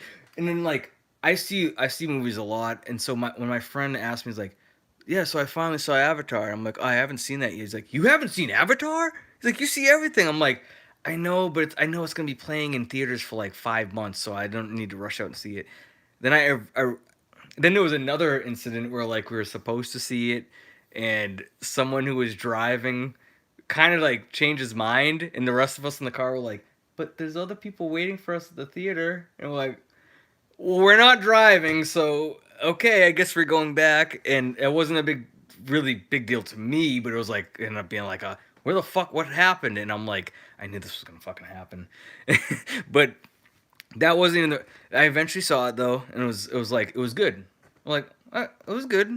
I'm like, yes, definitely like Pocahontas and Ferngully and a couple other movies like Dances with Wolves and shit, but I was just like, yeah, but for like a mainstream blockbuster film, hey, James Cameron's back. He's making movies, and it's like, hey, what will he make next? And then he goes, for the rest of my career, I'll probably just make a bunch of avatars. And I go, but, but, dude, he made like really fun act. Oh, the Aliens. He made a fucking amazing sequel, except Piranha 2. But hey, that was him starting a Piranha 2. He probably made that because he likes water.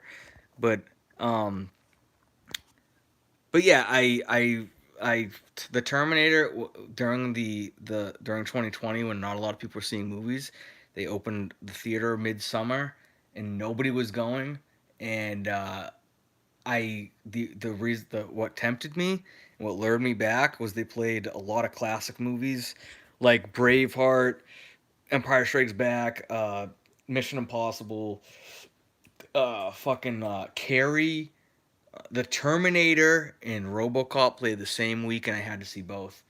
And I actually probably would have seen RoboCop a couple more. Like I was gonna see RoboCop again, but they only played both those movies in the theater for 1 week. But I got to see The Terminator twice, and I was the only one in the theater. And I'm like, you know what? I was always thinking the Terminator 2 I liked better because it was more nostalgic. And when I saw like the Terminator, it's like I don't even know if I ever saw the entire thing from start to finish at home, but I would always see it like on HBO and shit at times. And I was always like, I like Terminator 2 because Terminator's the hero. So I always liked that movie more. But when I saw the Terminator 1984 on the big screen and it had the sound system and everything, I'm like, without a doubt, the original Terminator is my favorite. The Terminator 2 is right behind it, but the original Terminator is just a fucking masterpiece. It's a low budget, fucking sci-fi horror masterpiece, and everybody knows the Terminator, even if they haven't seen it, and that just shows how good an independent film can be. That's an independent movie. It's a low budget sci-fi horror movie, and it just blew away audiences to the point that when you think of a time travel movie, you think of Terminator and Back to the Future first. You think of some other movies, but those two movies they come right away. Terminator and Back to the Future. That's when you think of like the way time travel works in your head. And so yeah, so Avatar 2 and whoever asked that question, I'm just giving my opinion on it. Anyone who loves the movie, I can actually understand because it is a fucking movie. It's like a lot of shit's going like it's the actions done well like because there's so much shit going on like it just feels like it just feels like a very to me it feels like a very pretentious blockbuster. I don't know how to explain it. It just seems like James Cameron just thinks like he made like Avatar is like the end all be all kind of movie. I don't know if that's the right term. Just like it's Avatar. Like, I'm making this for the rest of my career because there is nothing better than Avatar. And it's like I see it. I'm like I give it. I'm like it's a big video game, man. It's like it's fun, but then it's like it's 3 hours long and it almost gets exhausting. Like I didn't even have to piss. I never once got up to piss. I had to pee like 3 times before it too. I'm like I'm not gonna last. And somehow I made it through the entire movie. And I saw it on the best. I didn't see it in IMAX, but I saw it in RPX. It's very close to IMAX, but it was like I had to go on a half price day because like a full price is 1950, and they boosted that price up right before that movie.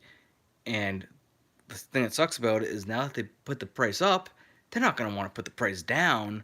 So it's just like, well, what's the next blockbuster gonna do? Then that price is gonna go up. And it's like if these theaters were run by smarter people, they would realize they shouldn't just keep boosting the price due to like the high demand of a blockbuster. Like it shouldn't punish the audiences in other movies that are playing just because one big blockbuster is out that got so much marketing and so much push that like you had to make it like okay now that's 1950 but a couple months before that if I saw like say if they were playing a 3D movie in RPX which I wouldn't have seen because I didn't really care unless it was something like Avatar where like they film it in 3D. Oh wait, no, I'm sorry. I saw it wasn't an RPX, but I saw Dawn of the Dead in 3D. And but say if it was an RPX, which is a little bit more expensive because of the sound system and the theater it's in, that would have been like 1750 around. So it's like they boosted that price because the last time I saw a 3D movie there was 1750 for 3D, like whatever it was. Um, and without the 3D though, it was like whatever I saw it was like $15 in RPX. So when I just saw it was like 1950 for 3D, I'm like, oh wow, yeah, you guys going a little overboard. That just got sidetracked because someone asked about that movie, but I probably would have gone to it anyways because it's part of the nominees. But real quick, just to mention the 3D, to compare it to the Dawn of the Dead 3D, which that came out in 1978. It wasn't even designed for 3D. And I will say right now, the 3D in that movie was actually a little bit more impressive because it was like you're seeing a 70s film with layers to it. And they actually added effects where it's like a glass breaks, the glass goes to your face. It fucking zombie. You shoot a zombie in the head, the zombie brains shoot at your face, and it's like it was pretty cool. And Avatar was just like, yeah, it was good 3D because it was a video game in 3D, and it looked cool in 3D, but it was just like when I heard it was nominated Best Picture, I'm like, oh yeah, I don't see that winning because if that won, that would make absolutely no sense because that isn't even deserving of a nominee in my opinion.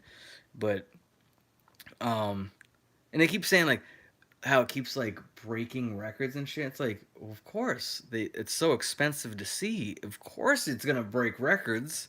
It's probably the most expensive movie that's ever been that you could ever pay to see in a theater. Like, there's not been another movie that's been that. Like, when I was like seeing movies around high school and after that, it was like, a matinee was 750, and that was when they went up a little bit because it was seven for a while. Even seven, it would be like 750, and then an evening show would be like $9, which was very. That was very fair, and like the theaters were always busy. Didn't matter if it was a blockbuster. Didn't matter if it was summer or winter. It was always busy. There's always people going. The the way theaters are now and the prices of everything, it's just there's less people because you got streaming available, and it's like, okay, well, why go pay to see it when you could just wait a month to see it on streaming? I think it should be bring the prices back down, not even to $9 an evening show, but $10 an evening show. $10 an evening show, $8 for matinee, and then on top of that, I know they would never do this now, but you wait like 4 months until it comes out on streaming or DVD. I I still think of DVD and shit because I was getting it for a while, but um, yeah, wait like 4 months because then in the theater it would make like, look at Top Gun Maverick. They tried they tried to tell Tom Cruise they're like, let's just maybe put it on streaming. And Tom Cruise was like, "Are you out of your mind, dude? Are you dude? He did not do all those stunts, and they didn't put all that effort into that movie just to put it on streaming and watch on like, look at, hey guys, let's watch Top Gun Maverick's premiering on the screen. It's like, no, dude, premiere that in a movie theater, and that's where it did, and it blew away like holy shit, this movie's like number one every week, and it's like who would have thought a sequel to a 1986 film would do that good? And like, yes, Top Gun was is popular, but it's not like Top Gun is like everyone. You don't think of everyone going, we need a Top Gun sequel. But he was like, no, no, no, we're gonna make a good action movie. It's gonna be a summer blockbuster. Like that's the way to do a summer blockbuster. And so they did it right. And Tom Cruise was very adamant about releasing it in the theater and not streaming. And they did a good job because yep, it was playing all summer long. It was always I saw it a couple times, but like it was I hear it's busy like all the fucking time. So it did a lot of good. It did good business for theaters, and I don't think that really put ticket prices up because I don't think they expected it to do that good. Like the Batman prices went up a little bit because they knew it's the Batman, which is even that. I liked the Batman a pretty damn good amount, but even for the Batman, as much as the Batman's badass, he's one of the coolest characters of all time. I don't think a movie theater ticket prices should go up just because one superhero that everyone loves is coming out. It's ridiculous, and they think it's like, oh yeah, we're gonna make a little bit more money, but then overall, people are going to the theaters less. So now less people are going because they keep raising ticket prices, but they don't think of it that way. They just think of keep making it go up so we can make more money, and that's just make more money now. Don't think about later. Think of now. And yeah, so it seems like a lot of movie theaters are suffering because of it. You keep raising these ticket prices when you're competing with streaming. It's not doing any good. Um, so yeah. Oh yeah. Also, The other one was The Whale, which I never got to because I got sidetracked when I said Elvis and Batman. This is how I get sidetracked. This isn't like a normal show where it's like, these are the nominees, and we're gonna discuss these movies like one at a time. It's just like I'm just going down the list. I mean, I didn't mean to get into like talking about horror, and I didn't I didn't mean to even pull out this toy. It was just something brought up Jason. Something brought up this, which brought up Jason. And then that's basically how I talk sometimes. I just kind of like whatever's on my mind. But yeah, yeah, The Whale I saw and it was good. Oh yeah, it was. I met the director too. He's Darren Aronofsky before, not at that screening, but like years ago. And yeah, Brendan Fraser was definitely good. Oh yeah, I can actually picture him winning for best actor. What am I talking about? Yeah. Um, but I didn't expect the movie to open the way it did. I won't even spoil that, but I was like, holy shit. Okay, I didn't expect that. Um, music, original score. All Quiet on the Western Front, the remake that nobody heard until was nominated. Babylon from James Justin Horowitz. I'm not gonna bother naming it because what's that one? That one's Vocal Bettelheim. Bertelheim. See, I'm not gonna do that. I know Carter Burrell. I don't know him personally, but I know that name. Banshees of Inisherin. Okay. That was good music. I don't really remember it because, like certain music, like, I'm weird. Like the soundtrack, the score for Witness, the movie Witness by Maurice Jarre. The score for that's who did the score for that. I think it was directed by Peter Weir.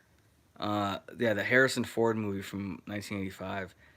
That's a movie about Amish people, and somehow it has one of the absolute greatest scores I've ever heard. Like it's like you just hear the opening theme song and you think it's like from like a sci-fi epic film. Like you're like, "Oh my gosh, I feel like I'm like in the galaxy with this shit."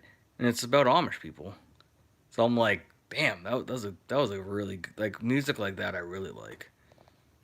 Um and I do remember thinking the music in Banshees of Inisherin stood out quite a bit, but it was like for that movie itself. Like it's good for that movie. I just don't really remember it.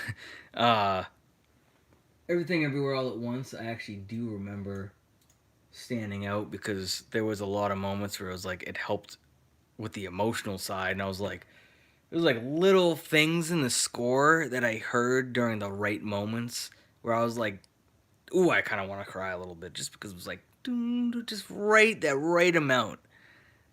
So I actually do like that score. And The Fablemans by John Williams, which I didn't see, but I've actually met John Williams, got his autograph, and got a photo with him because he's fucking awesome. That was like 2010. Actually, that was the same year as this. I think. I think it was the same. Yeah, it was the same year. Same year I met John Williams. Uh, music, original song. Applause from Tell It Like a Woman. Music and lyrics by Diane Warren. I know the camera's all over the place. Woo.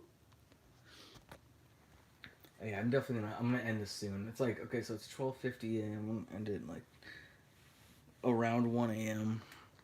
I'm gonna try to go by that. Try to hurry this up a little bit more because I'm just talking a lot and nobody's really watching. Sometimes I put my shit on private because I know no one really cares, but this one was kind of more focused, so I'll probably keep it up, I guess. In case anyone ever does like go like, this random motherfucker who's talking about fucking Oscars. Let's just hear him talk about random shit. Hold My Hand. Oh yeah, Top Gun Maverick with Lady Gaga and Blood Pop. Okay, I don't know who's in there. I don't know who that is. But I did like the score for that because at the end when like they get back on the ship and it's like he says something like "Thank you for saving my life," and he's just like said something like, "You would have done the same for my dad," or something, or said something like that. I forget, but that just something like that. It's like it's kind of like cheesy, but it works for that movie. You know what I mean? Like you do that in a movie, it doesn't always work, but that movie just managed to do everything right. It was like even like a cheesy line like that, like "Thank you for saving my life." Like my father would have done the same or some shit, and then or something like you would have done the same for my dad, or like just any like scenes like that in the movie that were kind of emotional somehow kind of worked. But overall it was still a blockbuster, but it was just a blockbuster done right. But I know some people saw it like fucking tons of times. I saw it in RPX, and then I saw it like again, and I actually kind of was like, when I saw it again, I really liked it, but like I wanted to see it with a couple other people that I actually think would have liked it, but I never really got to, and I was just like waiting for the right time, and then never did. So I was like, oh fuck, and then it came out on DVD. I'm like, dude, re-release that shit. I'll go see it. I'll go see it with them. Like, do it next summer. Re-release Top Gun, or like put it in IMAX again, because I wanted to see it in IMAX. I saw Nope in IMAX. That's what made me actually really appreciate the movie. I was like, oh, okay, in IMAX, this movie is like they really did like a good job with the filmmaking. It felt like by the end of Nope, it was like, speaking of Steven Spielberg, it felt like an R-rated Steven Spielberg movie. Like the music was hitting just right. It felt like an adventure film almost. And I'm like, okay, this shit, it's actually all kind of starting to work. It is kind of like a horror movie and sci-fi and western all put together. It's like I think it kind of just made people go like kind of confused at first, because it's like Jordan Peele you're thinking of, Get Out and Us, and then it kind of like he jumps to that, but it's like I kind of looked at him as going like, guys, I'm kind of like trying to expand like what I want to do. Like he's in all types of movies, and he's showing that like you see the movie Us, and the son is wearing a Jaws T-shirt, and then you go see Nope, and you're like, oh, you can definitely tell he's a fan of Jaws, and without remaking Jaws, he's making his own movie, and it's basically Jaws in the sky, and it works, and that's the thing I really appreciated about that movie. It was like he was taking influences and making something like original, which is what I like about like how like Quentin Tarantino does that shit. He takes things that he is inspired by, and he puts it into like something original, where you can tell he's kind of referencing it and also inspired by it, but like he's not like trying to remake it shot for shot. He's just like taking elements and making something new with it. And that's what I found exciting about the movie, because I was like, oh man, like you're. And I don't even know if that was nominated for anything. I'm kind of like surprised. I think it's just because like Get Out was like so like highly praised that I was kind of like expecting. I thought Nope was probably gonna get something, but I guess not. Uh, let's see. So yeah, Hold My Hand, Top Gun Maverick with Lady Gaga. Lift Me Up. I keep thinking of I don't know if that's a lyric. Build me up before you go. Na, na, na, na, na, na, na. Is that what it says? Is it lift me up before you go? Or is it pick me up, or build me up? I think it's from Wham though, right? George Michael's. Um, I think that's the song. I was like, oh, Jitterbug, do Jitterbug. I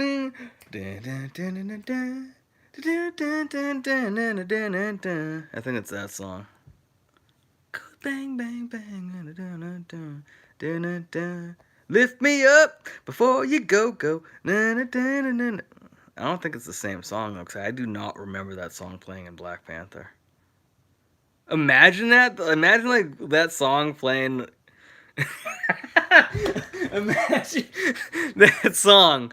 Like the credits come up after that emotional movie and like the emotional ending, and it goes, "Oh, Jitterbug, Jitterbug, Jitterbug, Jitterbug." I don't want to like. I wanted to play the intro, but I don't know YouTube how strict they are with everything. I don't like thinking of that shit though either. I don't like having a feeling there's a presence like do not play don't even hum a song. Or it's like man, it's fucking life, man. It's YouTube. Like be a little less strict about stuff. Like uh, it has me paranoid to even be like Jitterbug. Oh, that's part of the song. So now we have to like I don't know. It's stupid. But I don't think it's the same song. Not to from RRR, which I almost saw when it was playing at the theater because it was such a random movie playing, and it was playing on like a good screen. I'm like, wait, what is Triple R? What is RRR? And I'm like, it was just playing, and I actually was like, I kind of want to go see it because I know nothing about it, and then it was gone. But then I started hearing everyone going like RRR was an amazing film, and I'm like, oh, I guess it is pretty good. It's just like need a nice that was really good. I hope you fucking actually heard that. That was just like the perfect just setup. Like I'm like I know I need to crack it, but I don't really know if I'm like it's gonna come, and I'm just like, whoa, yeah, got that little triple crack. Um, I'm just the right, just the like the do it at the right time, the right pressure. I'm like, yep, gotcha. This is life. This is a life from Everything Everywhere All at Once. Okay, well, this is a life. All I know is that was a fucking. Um, Most of those movies were pretty good, including that one. But I think the only one I didn't see was Triple RRR. Wait, no, that would be RRR, and I'd start sounding like a seal. So just one Triple R. So that was International Feature Film, Makeup, Hair Song, Music Original Score, Music Original Song. Now we are down to Best Picture and a bunch of production bullshit and short films that no one gives a fuck about. I'm sorry, no, short films are pretty good. But wow. Okay, so we're at Best Picture. The Best Picture of 2022. The nominees are All Quiet on the Western Front, the remake that nobody ever heard about, but then they fucking threw that in there at the last minute because they didn't know what else to put in there. Avatar, The Way of Water, because James Cameron has a fucking huge name and a lot to say, so he's probably like, if you don't fucking put my fucking movie as Best Picture, I am never, ever making another film for you fuckers again. I'm never gonna thank you guys again. I'm never gonna pay the Academy. You guys motherfucking better put my fucking movie on there. It's not nominated for anything else. You better give it one fucking nomination. You okay? So we got Avatar: The Way of the Water. I just said Avatar 2. The Banshees of Inisherin, which I can see why is nominated. What else? Elvis, which I didn't see, but I hear wow, it's a lot of nominations now. There used to be a time when I think there was like only 5 nominations, and then one year they were just like, man, there's a lot of good movies. Let's just nominate like 10 or 8. So the Banshees of Inisherin, Elvis, Everything, Everywhere, All at Once, which honestly would be kind of fucking cool if it swept the Oscars and got like a bunch of awards. Best Supporting Actor, Best Picture. Honestly, just give it at least Best Supporting Actor, and maybe even if possible, if you can, Best Actress. But it's hard to say because I didn't see Tar, and I hear Kate Blanchett is really good, and uh, To Leslie, which no one saw, but everyone says is good. Um, But Everything Everywhere All at Once, I know, was a damn good movie, so I can definitely see why it was nominated. And let's see what else we got. We got The Fablemans from Steven Spielberg, our boy Steven. Steven Spielberg. We white boy. Uh, we got Tar from Todd hanging out in the field. A field of tar. He was like fucking pushing that shit along like he was making a new roof. And we got Top Gun Maverick, which really doesn't have a whole lot of guns in it, but it has a lot of airplanes flying around which actually have guns attached to them. And actually, I think Tom Cruise might have used one when he was on foot, because you know he had to get that running in. Which is actually, I'm not gonna lie, it's kind of cool that Top Gun Maverick's nominated one of the best pictures, because even if it doesn't win, it's like fuck it, this dude. That was such like an American fucking like blockbuster last year that it was just like, dude, fucking give it a nomination, man. It did a lot of business for movie theaters. You got to give it up from Top Gun Maverick more than Avatar: The Way of the Water. Uh, then you got Triangle of Sadness, which I hear is pretty sad. I'm just I never saw it. It actually might be really good. And then Women Talking, which all I know about it is that it has some good actresses in it, and that it's gonna go right back into the Dawn of the Dead topic, because everything leads back to Dawn of the Dead, one of the greatest films ever made. Okay, because you know why? Sarah Polley directed it. Because when I saw the trailer for it and it says directed by Sarah Polley, when I was at the cinema, and I was like, I know who that is. That's the lady from Dawn of the Dead remake. And I only know that because Dawn of the Dead, the original, is one of the greatest films of all time, and they did make a good remake. So she was like the main actress in the Dawn of the Dead remake, and she's, I believe, the same person, because it's Sarah Polley's the same name. As soon as I saw Sarah Polley, I'm like, that's probably the same person. And I'm like, hey, that's the Dawn of the Dead lady. So I might have to check that out sometime. But I when I saw the trailer, there was one thing off about it. It was the color. It was very, I don't know. I know it's probably just to do with the period piece and shit, but it was like the filter they're using, the I should say the color palette. It kind of looked like a student film from college kind of thing. That's the way to put it. And but when it said like directed by Sarah Polley, I was like, oh shit, but she directed it. So then it had me interested, but I was like, but the color palette is like, maybe it's just like the scenes in the trailer.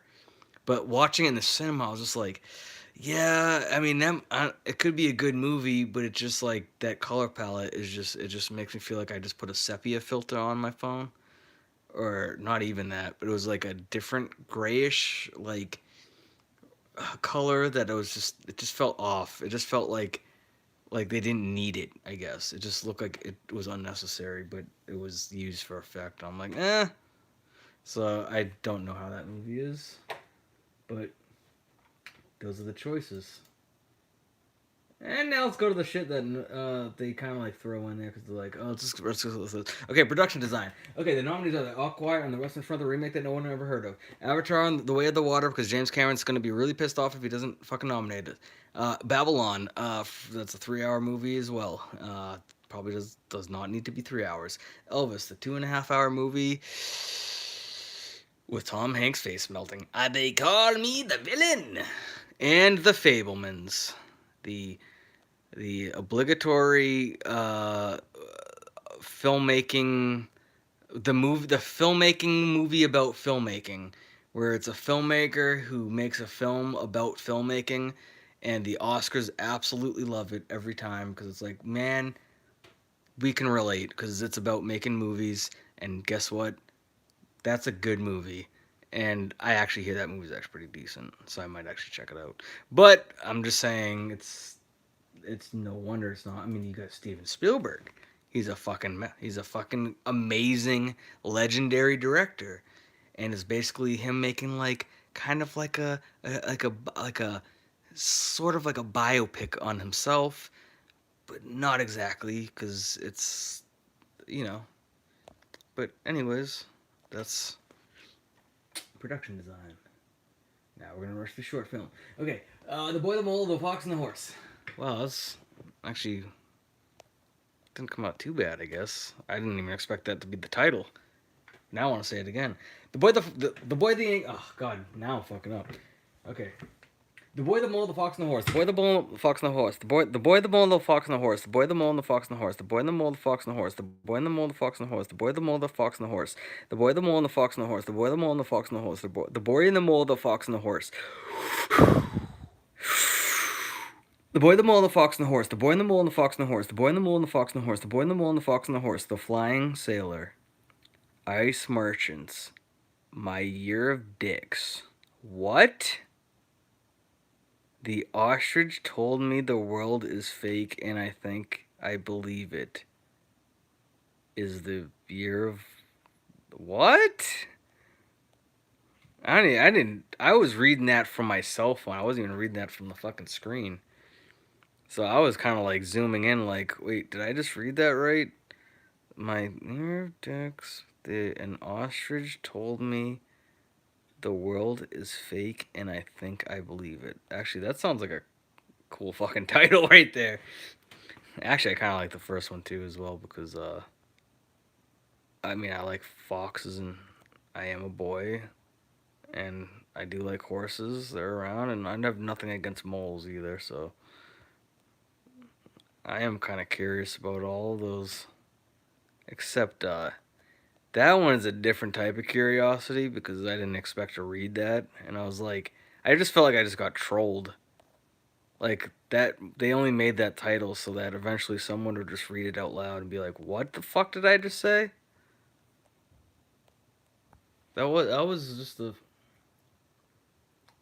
that was the title I was reading. That wasn't me saying it. Okay. Short film live action. The nominees are An Irish Goodbye.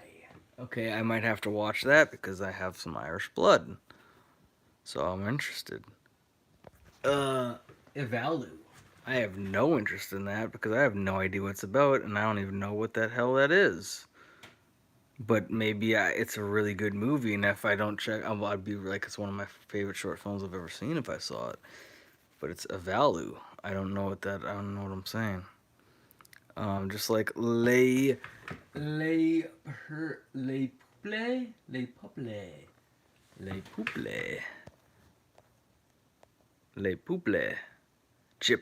Chipotle. Night Ride. Now that sounds cool because I like riding at night. It's Night Ride. I think I put on some vaporwave, like something like this band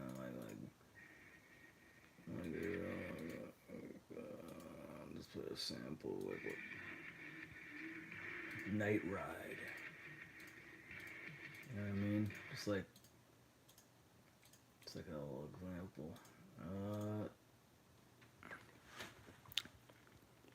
Like Night Ride. And then the red suitcase. I'm guessing it's about something that's what's in the box. What's in the box? Who knows? What's in the suitcase? I don't know. I'm already gone past my time. I said I was gonna end around 1. Okay, let's just wrap this up with the last categories. Now, nominees for Best Sound. All Quiet on the Western Front that nobody knew about that there was a remake until it was nominated. Avatar: The Way of the Water. Okay, I'll give it that. It had some good sound, I guess. Because it had to have good sound because there's a shitload of action going on at the same fucking time. The Batman probably had better sound than Avatar, if you ask me, because that rain sounded very atmospheric and nice sometimes to hear. It's like you felt like you're in Gotham City. You can hear the fucking raindrops outside. You can hear the gutters flowing. You feel like you're actually in Gotham City. Like, Avatar: The Way of the Water, it's a lot of splashing. Elvis probably had good sound because it's playing a lot of music, a lot of they're on a concert. A concert needs to have a good sound system, and then Top Gun Maverick, which is just very clear they're using fucking real jets. I mean, come on, real jets sound badass. Of course they're gonna sound cool when they're trying to fly past each other and you almost shit your pants when you're watching it. Visual effects. The nominees are All Quiet on the Western Front, the remake that no one heard about until it was nominated. Avatar 2.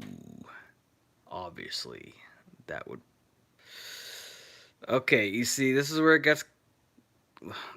gets complicated right here. Visual effects. This is actually a very complicated one. Now, obviously, by default, it would be Avatar: The Way of the Water, because that movie, what makes the movie so good is the visual effects.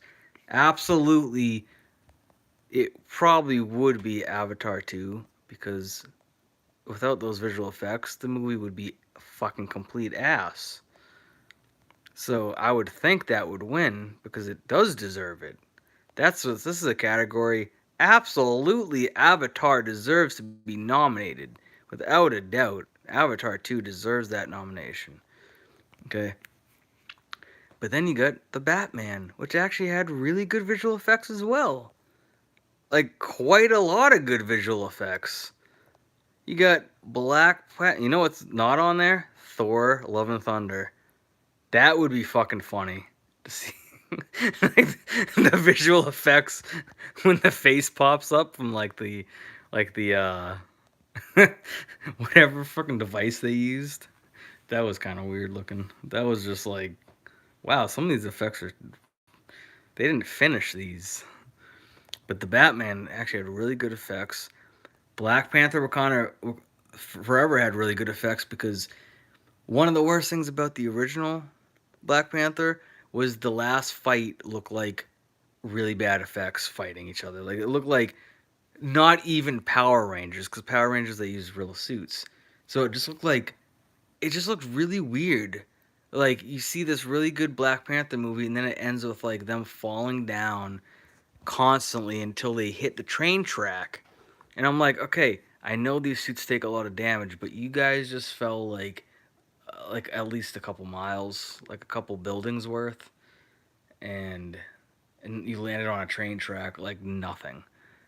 So then it just was like right away it was like, okay, well, I know they take a lot of damage, but right there it was like, how much damage did they take? Because they just get up fighting, and the effects right there look like fucking pretty bad compared to the rest of the movie. So Wakanda Forever definitely improved the effects like a lot, but come on, with the rest of the ones like Avatar and the Batman, that doesn't even need to be there because like they were good. And then you got Top Gun Maverick, which they used real jets, but you also do need visual effects to make the movie work because you can't just have the jets flying.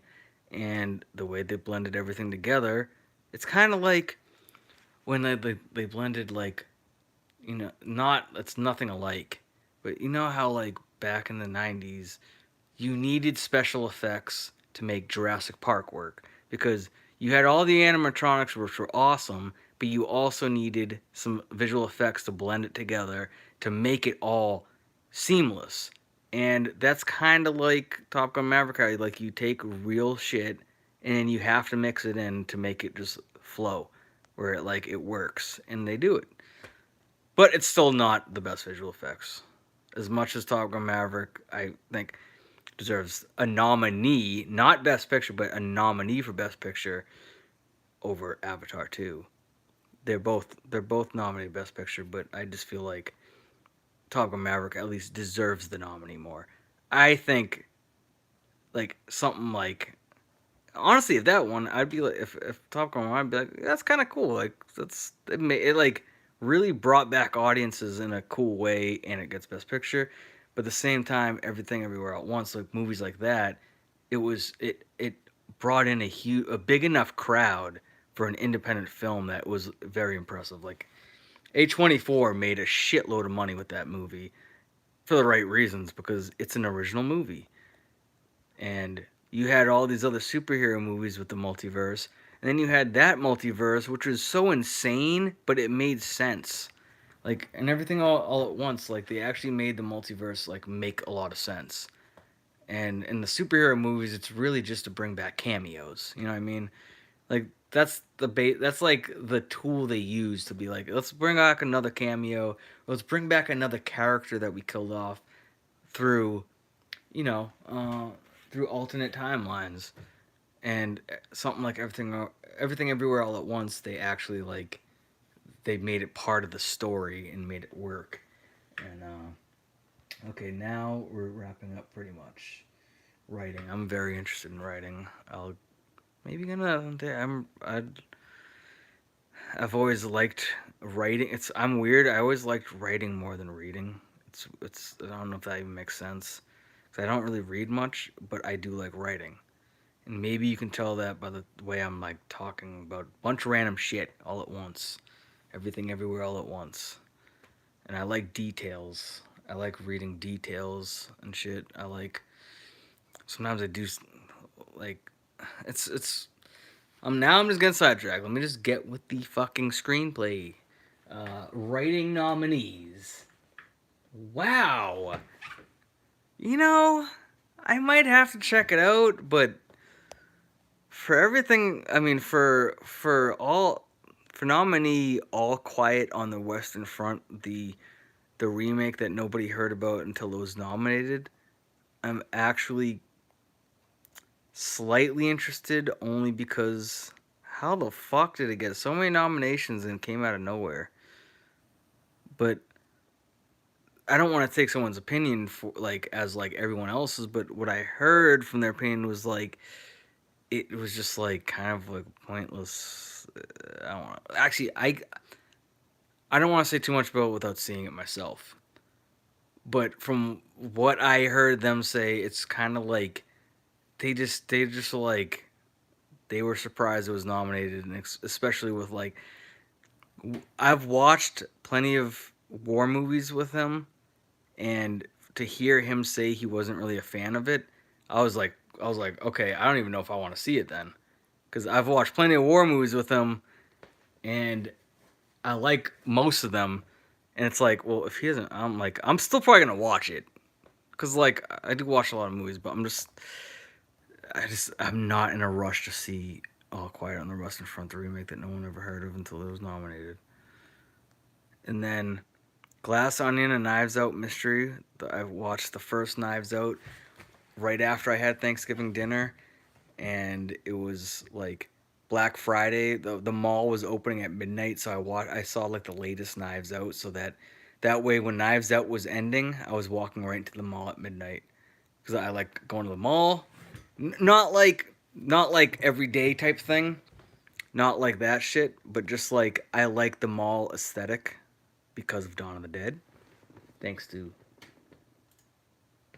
someone. Um, the man George A. Romero who got me into like every single mall I ever go to. I go, is this gonna be a good mall for the zombie apocalypse? And where's the side rooms? I wonder what those look like. So yeah, uh I was gonna say, where was that? Oh yeah, it was just see, I was getting sidetracked thinking about my Knives Out memory. I thought Knives Out was a very good movie that I'd only need to see once, I guess. I actually might see it again because it was fun. I just when the mystery, I was like, okay, the mystery's over. That was pretty good.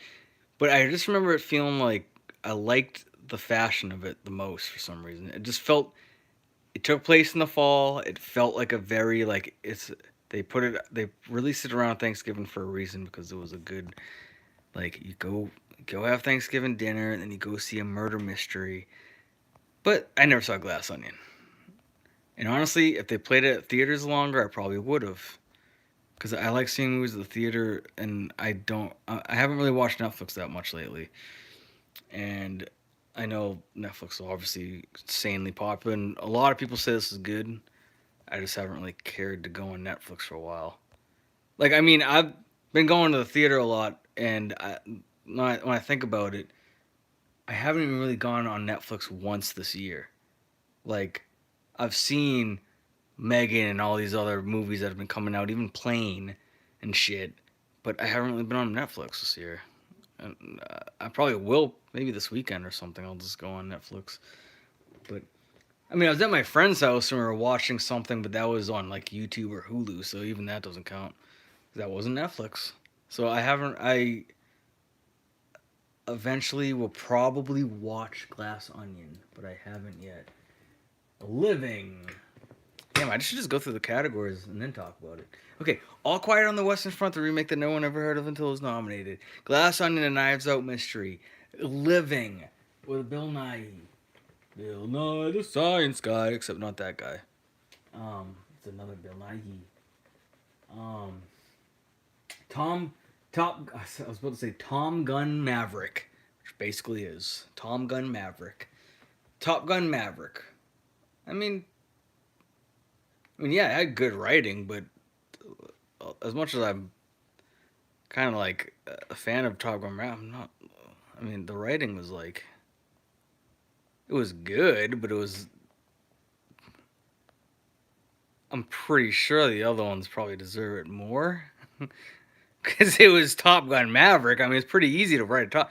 Actually, well, I guess the writing did work because it was like enough scenes in the movie that worked. That was like, okay, this is what's making it emotional. They actually, it's not like emotional, like I'm gonna cry, but more like, ooh, this is uplifting. It's getting me like, yeah, you know what? I'm really in the spirit right now. And it was a lot of actually, you know what? I gotta give it credit. The scene with Val Kilmer, the writing in that scene, the way he's using the keyboard was very effective. That's when writing is very good because it's like that scene was very personal for the actors, I'm sure, and it was just showing in the scene, like and using the keyboard. You know, fucking actors use keyboards in movies all the time, but the way it was being done and like the timing of it was like, oh man, that's like, I'm like, you know what?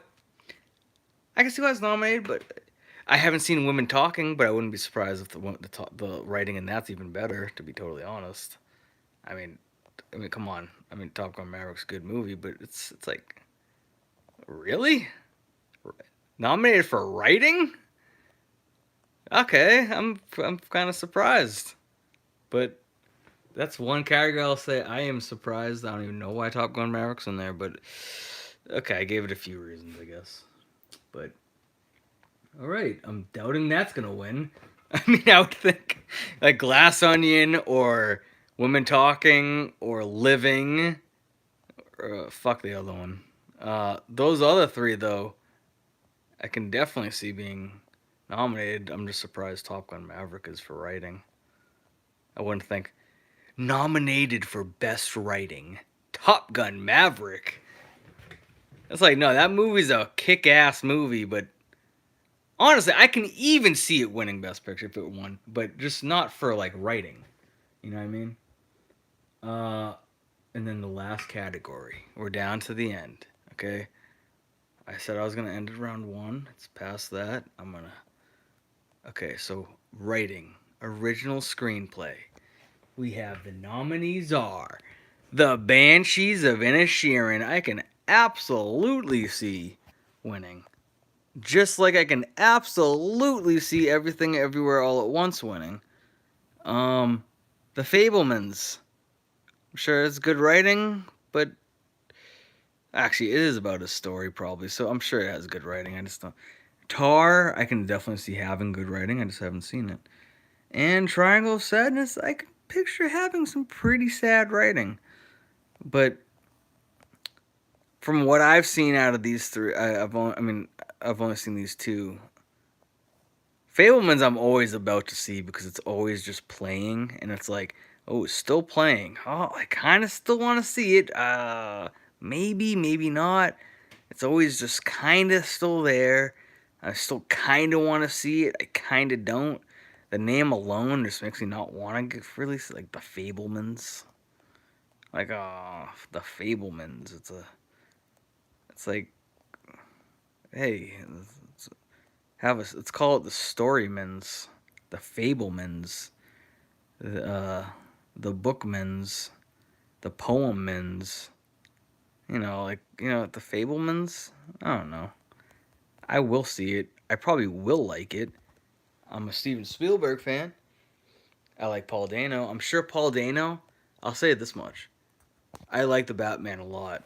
I like the Penguin a lot. I like the Riddler. Uh, but I will say I can almost guarantee without even seeing it yet that Paul Dano is a lot better in the Fablemans than he is in the Batman. So the Batman, the Fableman. They should have called it the Fableman. The Fableman. I'm Fableman. I'm Fableman. And so that'll do it, folks. The nominees for the 2023 Oscars, which are the nominees of 2022 movies. They should do that every year. The 2023 Oscars for movies from 2022. Or the 2020 Oscars for movies from 2019. The last normal year. I'm just kidding. It's not the last normal year. We can make everything normal again. It's been normal. It's kind of always been normal. Everything's normal. It's just when you put things in different perspectives and you go, whoa, what's going on? Everything's shaky. And then you just go back to, like, normal, you know?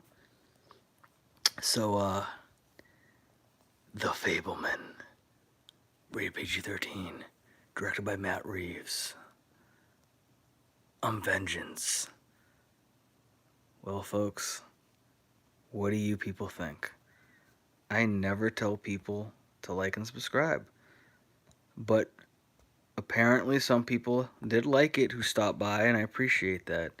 So for anyone who does like and subscribe, thank you, and I hope you're having a good year. And it's been a long time since I've really done just a live stream where I really don't even do this that much. I don't really just like sit and talk about just random shit. Like, I'm just talking about movies at the moment, but I did a live stream earlier that was just like, my phone was charging and I'm like, I haven't gone on there for a while. Oh, maybe I should talk about real shit going on in America right now. Oh, I kind of want to talk about movies. I kind of want to talk about games. I kind of want to talk about... I'll talk about really anything. Like, if I had enough people coming here, I would literally just be asking the chat, what do you guys want to talk about? Just ask me something to talk about.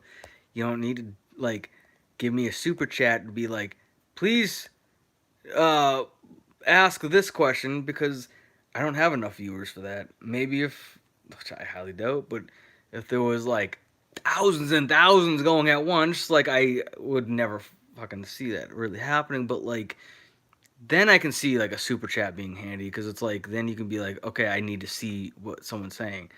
But I don't have, like, a big audience like that, so if I got, like, if there's a decent chat eventually, and there's just, like, people talking, and then I'll just, like, talk about whatever, and just be like, okay, what do you guys in the chat want to talk about? And, I'll discuss whatever, really. Like, hey, talk about this memory, or hey, what do you think about this topic, or this subject? What do you think about this going on? I'll talk about really whatever. But I will say something that I've always highly, like, you see video games right there. I've always played games when I was a kid, but as much as I was always thinking when I was a kid playing Nintendo and Sega, oh, I freaking love this. But then, like, I started renting a lot of VHSs, and especially because of this guy, renting a VHS called Dawn of the Dead from Video Carousel, and renting that one day, and it, like, forever changed, honestly, just my love of film. Like, like, yeah, like, every time I go into a mall now, I think of it differently because of that movie. But it was really just, like, over time, that movie stuck with me, and there was just a bunch of other movies that stuck with me from my childhood. And then I just like with everyone has an attachment to something, or something they saw when they were a kid. And so as much as I've loved video games since I was a kid. I mean, I'm from the 80s, so it's like it's kind of like, It's almost like in your blood if you're from the 80s. Like you have to love video games no matter what because it's like where your era. It's like when arcades were big. I mean, I went to friggin' Fun Spot in uh it's a big arcade. It just sounds so random to say, but like I guess me and my friends were always talking about going because some of them I know some of my friends have seen it, some other friends have not seen it. Um I know like someone said that they went to it and I know they liked it a lot. So and I'm sure that my friends who haven't seen it would love it and we're just planning on taking a trip just to literally go there for the weekend and just be at the arcade all weekend because we love playing that. And I love video games, but I will probably say that film is probably before video games. Oh, absolutely 100%. What am I talking about? As much as I love video games, it's like honestly, movies inspired video games. I mean, you look at I don't know if it's in this picture. I don't think it is. But it's in this world that I took that picture in. You see like a picture of Metal Gear Solid and they're basically using a photo of actually Michael Biehn. It's not the same picture. This is his Terminator picture. Oops. This is his Terminator picture. I mean his Aliens picture of Hicks, but his Terminator photo, there's like a photo of him they basically use that as not this one, but Michael Biehn in another photo for Metal Gear Solid. And so it's basically like, like movies, they've always inspired video games. I mean, you go watch uh, Big Trouble in Little China. I might do a review on Big Trouble in Little China because that's a movie when I was a kid I thought was fun, but I didn't really like it as much as movies like Goonies and stuff. I didn't really watch it as much. Then I watched Big Trouble in Little China as an adult, and it was absolutely insanely fun. And it's honestly one of my favorite John Carpenter movies. Oh, hello again, Aditya Agrari. Oh, damn it, I did, I did. Aditya Agrar Agrare. I don't want to say it wrong. Dang it, Aditya Agrale. Nope, Agrarl. Agrol. Aditya Agrol. I was just wrapping this up. Shout out to India, man. Like we were talking earlier, man. That eventually, maybe someday, I'd like to see it. Seems like a cool country. My friend highly recommends it. And but I was wrapping it up and just basically saying like, I don't even know what I was last saying. Oh yeah, just how with Big Trouble in Little China, you watch Big Trouble in Little China, that inspired Mortal Kombat. Not a lot of people talk about it, but you go watch Big Trouble in Little China, you see Raiden, you see bicycle kicks. Not really a bicycle kick, but a flying kick. You hear the soundtrack. It's like Mortal Kombat would not exist without Big Trouble in Little China. So, absolutely movies before video games, but I also highly love music. Music's very good too, especially when it's done good in a movie. I know. Oh, no, do I? I didn't even think I did. But either way, thank you for even watching. And you're like the only one you're the last person to be in this chat, man. Because I was just about. And Franklin was awesome, man. Sean Fontana was a very nice guy. I haven't talked to him since that day, but he was a very cool guy. All of them were Stephen Ogg and Ned Luke. I appreciate you watching, man. I appreciate anyone who did stop by. Maybe someday I'll go to India. That'd be cool. It's definitely a country I'd like to check out. Yeah, honestly, I'm surprised. I didn't think, but for anyone who did stop by, thank you. Um, I'm basically just see. Anytime I'm about to wrap up, and it's like another person like join, I'm like, oh, so no one was here before, but but like yeah, I was basically wrapping this up a few minutes ago before you joined it, so I'm just gonna do that and like I keep saying 1 o'clock and I went way past that. It's like 135, which is absolutely not a big deal at all. It's just that I did not think it was like past that much. I thought it was like 120 or something. I didn't think it was like almost 140. It says the fuck. Yeah, I didn't even know what time. Yes, right now I am. Uh, but I know I do gotta get up because I was sick at the beginning of this week, and I'm just trying to like not get back on that schedule because then I'll be screwed up. But yeah, I thought it was a little earlier than that. I'm kind of surprised. But I was thinking about someday possibly doing like a 24-hour stream. I don't even really know what to do. I know there's like the whole TTS thing, which is sometimes very fun to like entertaining and shit. And if I ever got that set up, I don't even know how to do that. If I somehow got Streamlabs and TTS set up, I would literally do that. It would actually be kind of fun. Like, if I got like a TTS speaker and I had Streamlabs set up and everything working good, say my name, say my. Dude, I don't know how to say it. It's Aditya Aguatre. It's Aditya. Aditya. Unless you're Eric, because he went to India. And he's a friend and no one else is watching, so maybe he could be someone. He could easily be Eric because it's so easy to just make a fucking random name. So I have no idea. But if you are from India and your name is Aditya, I was only guessing like maybe it could be someone I know, but and I know he's been in India and it's a cool country. So I was thinking, well, maybe. I was like, just made me think maybe it could.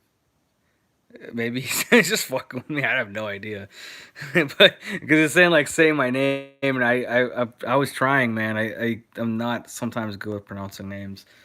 Uh, I'd have to hear it like as soon as I hear it, you have to spell it out. I am from India, really, bro.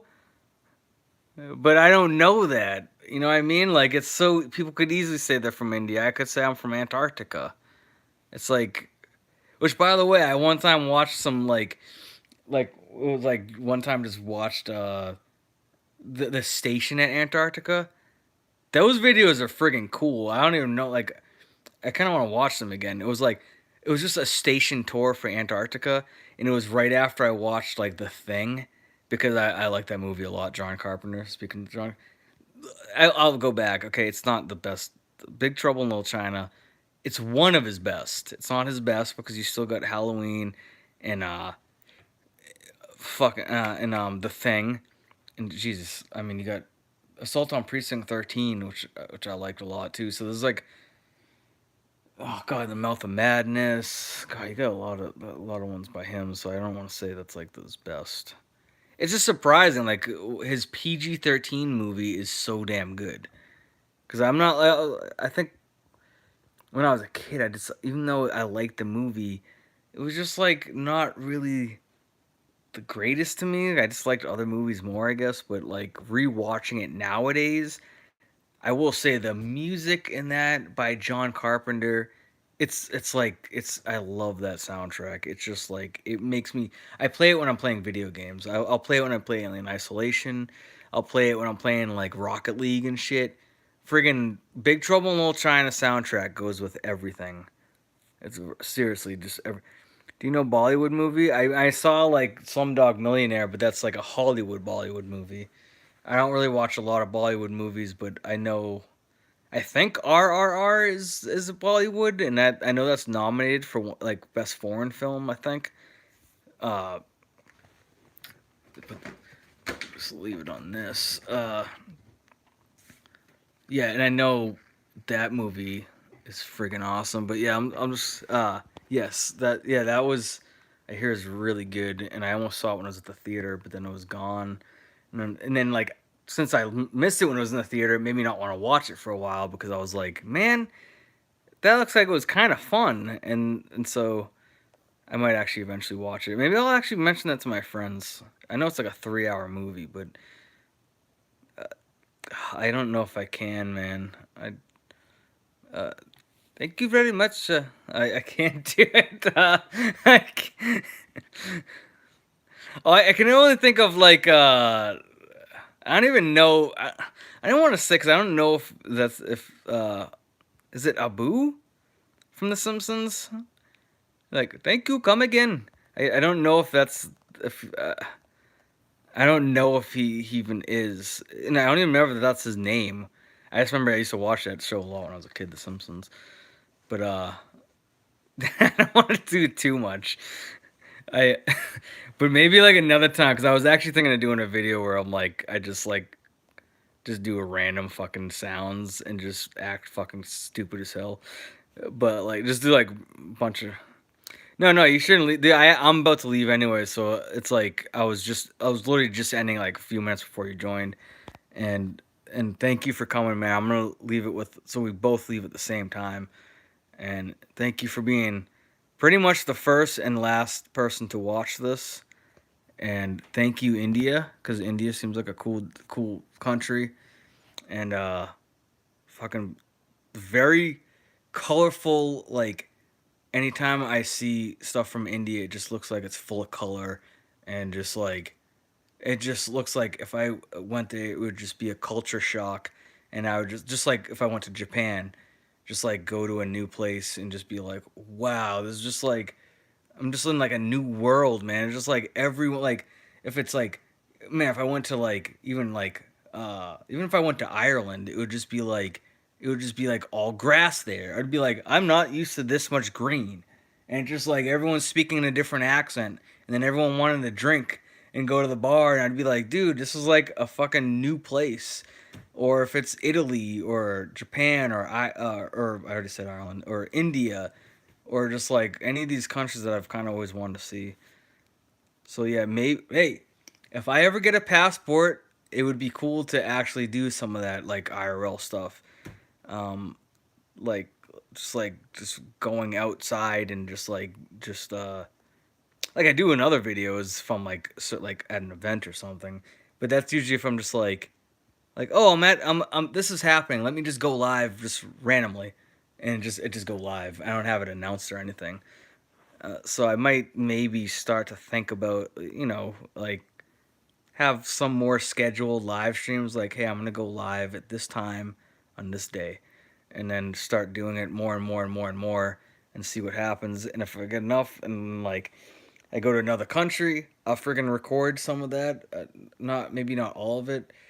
I'm not gonna like I don't like mentioning other names really, but there is someone who's doing a subathon I was kind of watching, and they're in Japan, and I found it pretty interesting because I watched him before doing the RV stuff, and pretty much one of the people who really got IRL going. And it's like, yeah, if I ever went to another country and I did something like that, I'd be like, yeah, let's see what happens. Let's like go meet some people and but yeah, I'm in the USA, and it's literally the only country I've been in because I don't even have a passport still, and I've always procrastinated like going to another country, and I've always wanted to, and I just never have. But hey man, I don't know if you've ever been to USA, but hello to India from USA, and maybe someday I'll see India and you'll see USA. And I don't know how, dude. I don't know how, and I don't have a lot of money. Like, not people like a lot of people in USA. Listen, I'm not like broke, but I'm also don't got a lot of money. Like I can fucking barely afford like taxes and shit. Honestly, it's like I mean like fucking even sales tax. I'm like, why the fuck are they like, God, 20% sales tax on something that you could get on the street? That's like okay, well I guess it's legit. Oh man, like like I've only heard of Mr. Beast. I don't really watch him. But I know that guy would definitely be able to give you money because I know he has a shitload of money that he always hands out. I guess that's what I hear. But oh man, if Mr. Beast ever like gave me a lot of money, I would like to share it with other people. I'd probably definitely keep a fucking fair amount, but like because anyone would. But it's like if I ever got a lot of money like that, I'd be putting it to use towards something. Not like there's a lot of people probably fucking spend on crack or some shit. That's not. I would be like, I would love to use that towards like travel and shit and like doing like stuff like that. That's only stuff that I'd use it for me. Man, if I made enough money where I was Mr. Beast, I would want to be going to every country and just being on. Who needs some friggin' money? Let's get everybody in the world rich. Let's make everybody like have a lot of money. But I'm not at that point. I don't know if I'll ever will be. I never planned on being it. I think a lot of people that's like their entire life is like they just want to make money, make money, make money. But it's for me. It's just like I want to have like a comfortable living.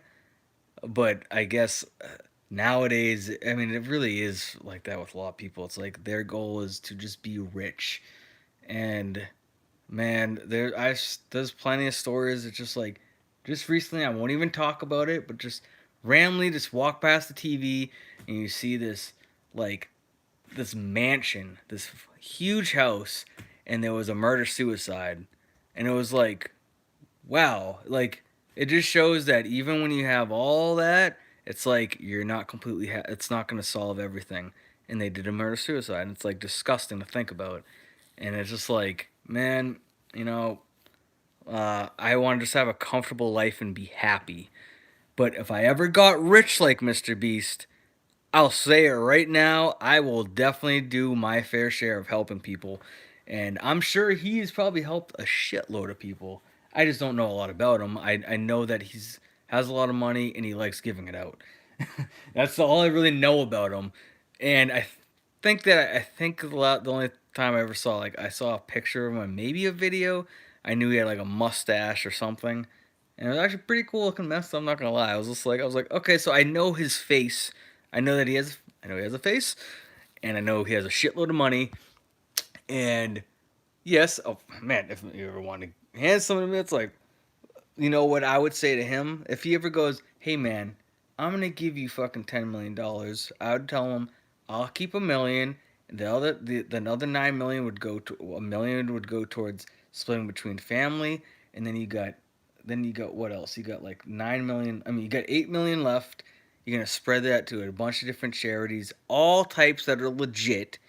Okay, you know what? No, no, no, no, no. I'm not gonna go that far. We all like money, okay? If you gave me 10 million, I'll at least go half that.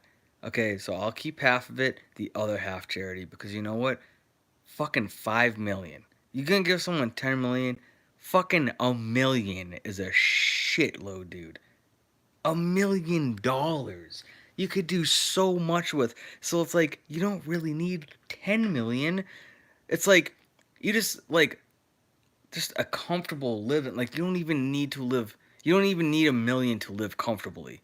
So it's like, dude, I don't know how much money he has. I'm scared to even fucking check. I don't even want to check.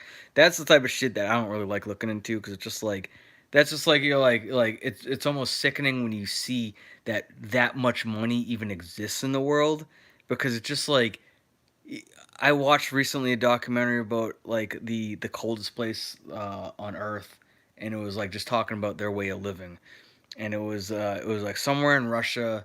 It's like it starts with a Y. It's like Yucatan or something, and it was.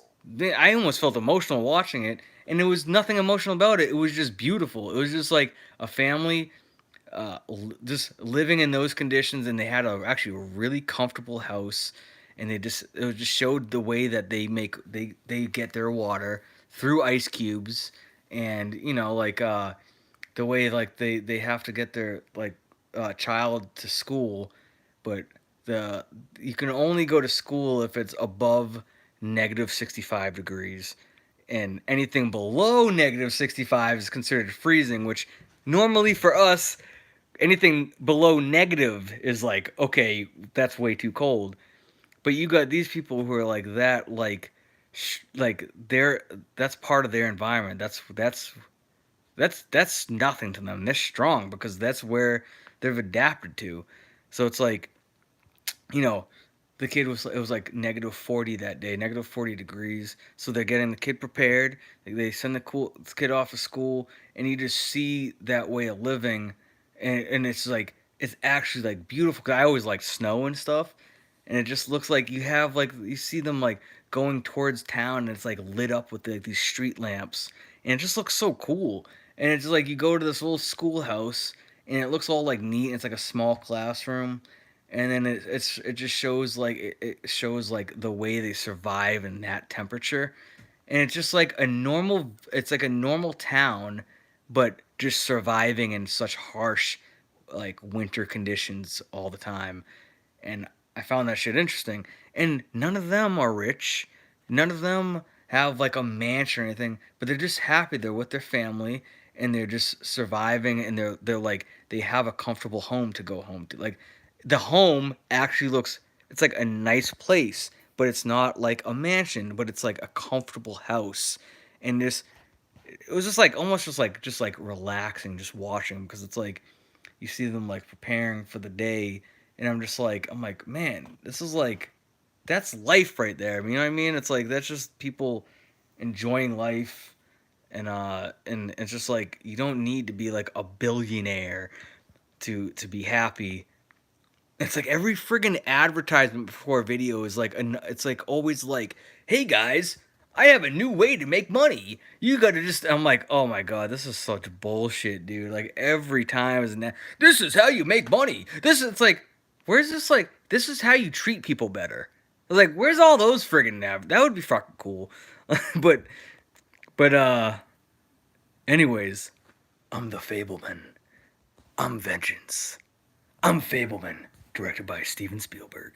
Yeah, I'll probably get a lot of awards, but to wrap up real quick, I just went off a whole new sidetrack talking about Indian stuff. I said I was going to end it like 10 minutes ago. Now I'm going to end it. You heard a lot of stuff I said. You know who I think deserves Best Supporting. I don't know why that message was tracked. I didn't do it. Um, I don't even know how that happened, but it just said message retracted for whatever reason. Um, but thank you, man, for watching from India. Uh, thank you, Mr. Skeptor McGee. Or no, Meet Skeptor McGee, of course, from India. Aditya Agwali.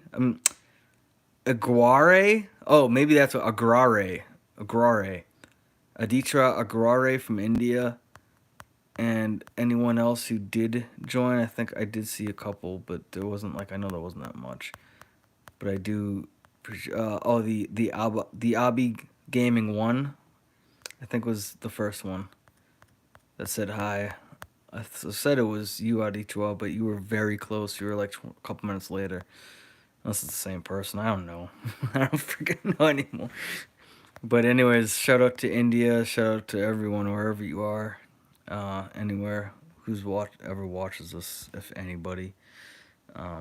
I doubt it, but thank you, yo man. Maybe we'll see each other in India one day, man, or you come to USA. Uh, Aguare, I think I can say the last name. Aditra, Adit, Aditya Aguare, and Ki Hoi Kwan. Give that man a trophy. Good night, man. Good night, everyone. I love you, everyone. Now I gotta figure out how to end it. For now, the Fable.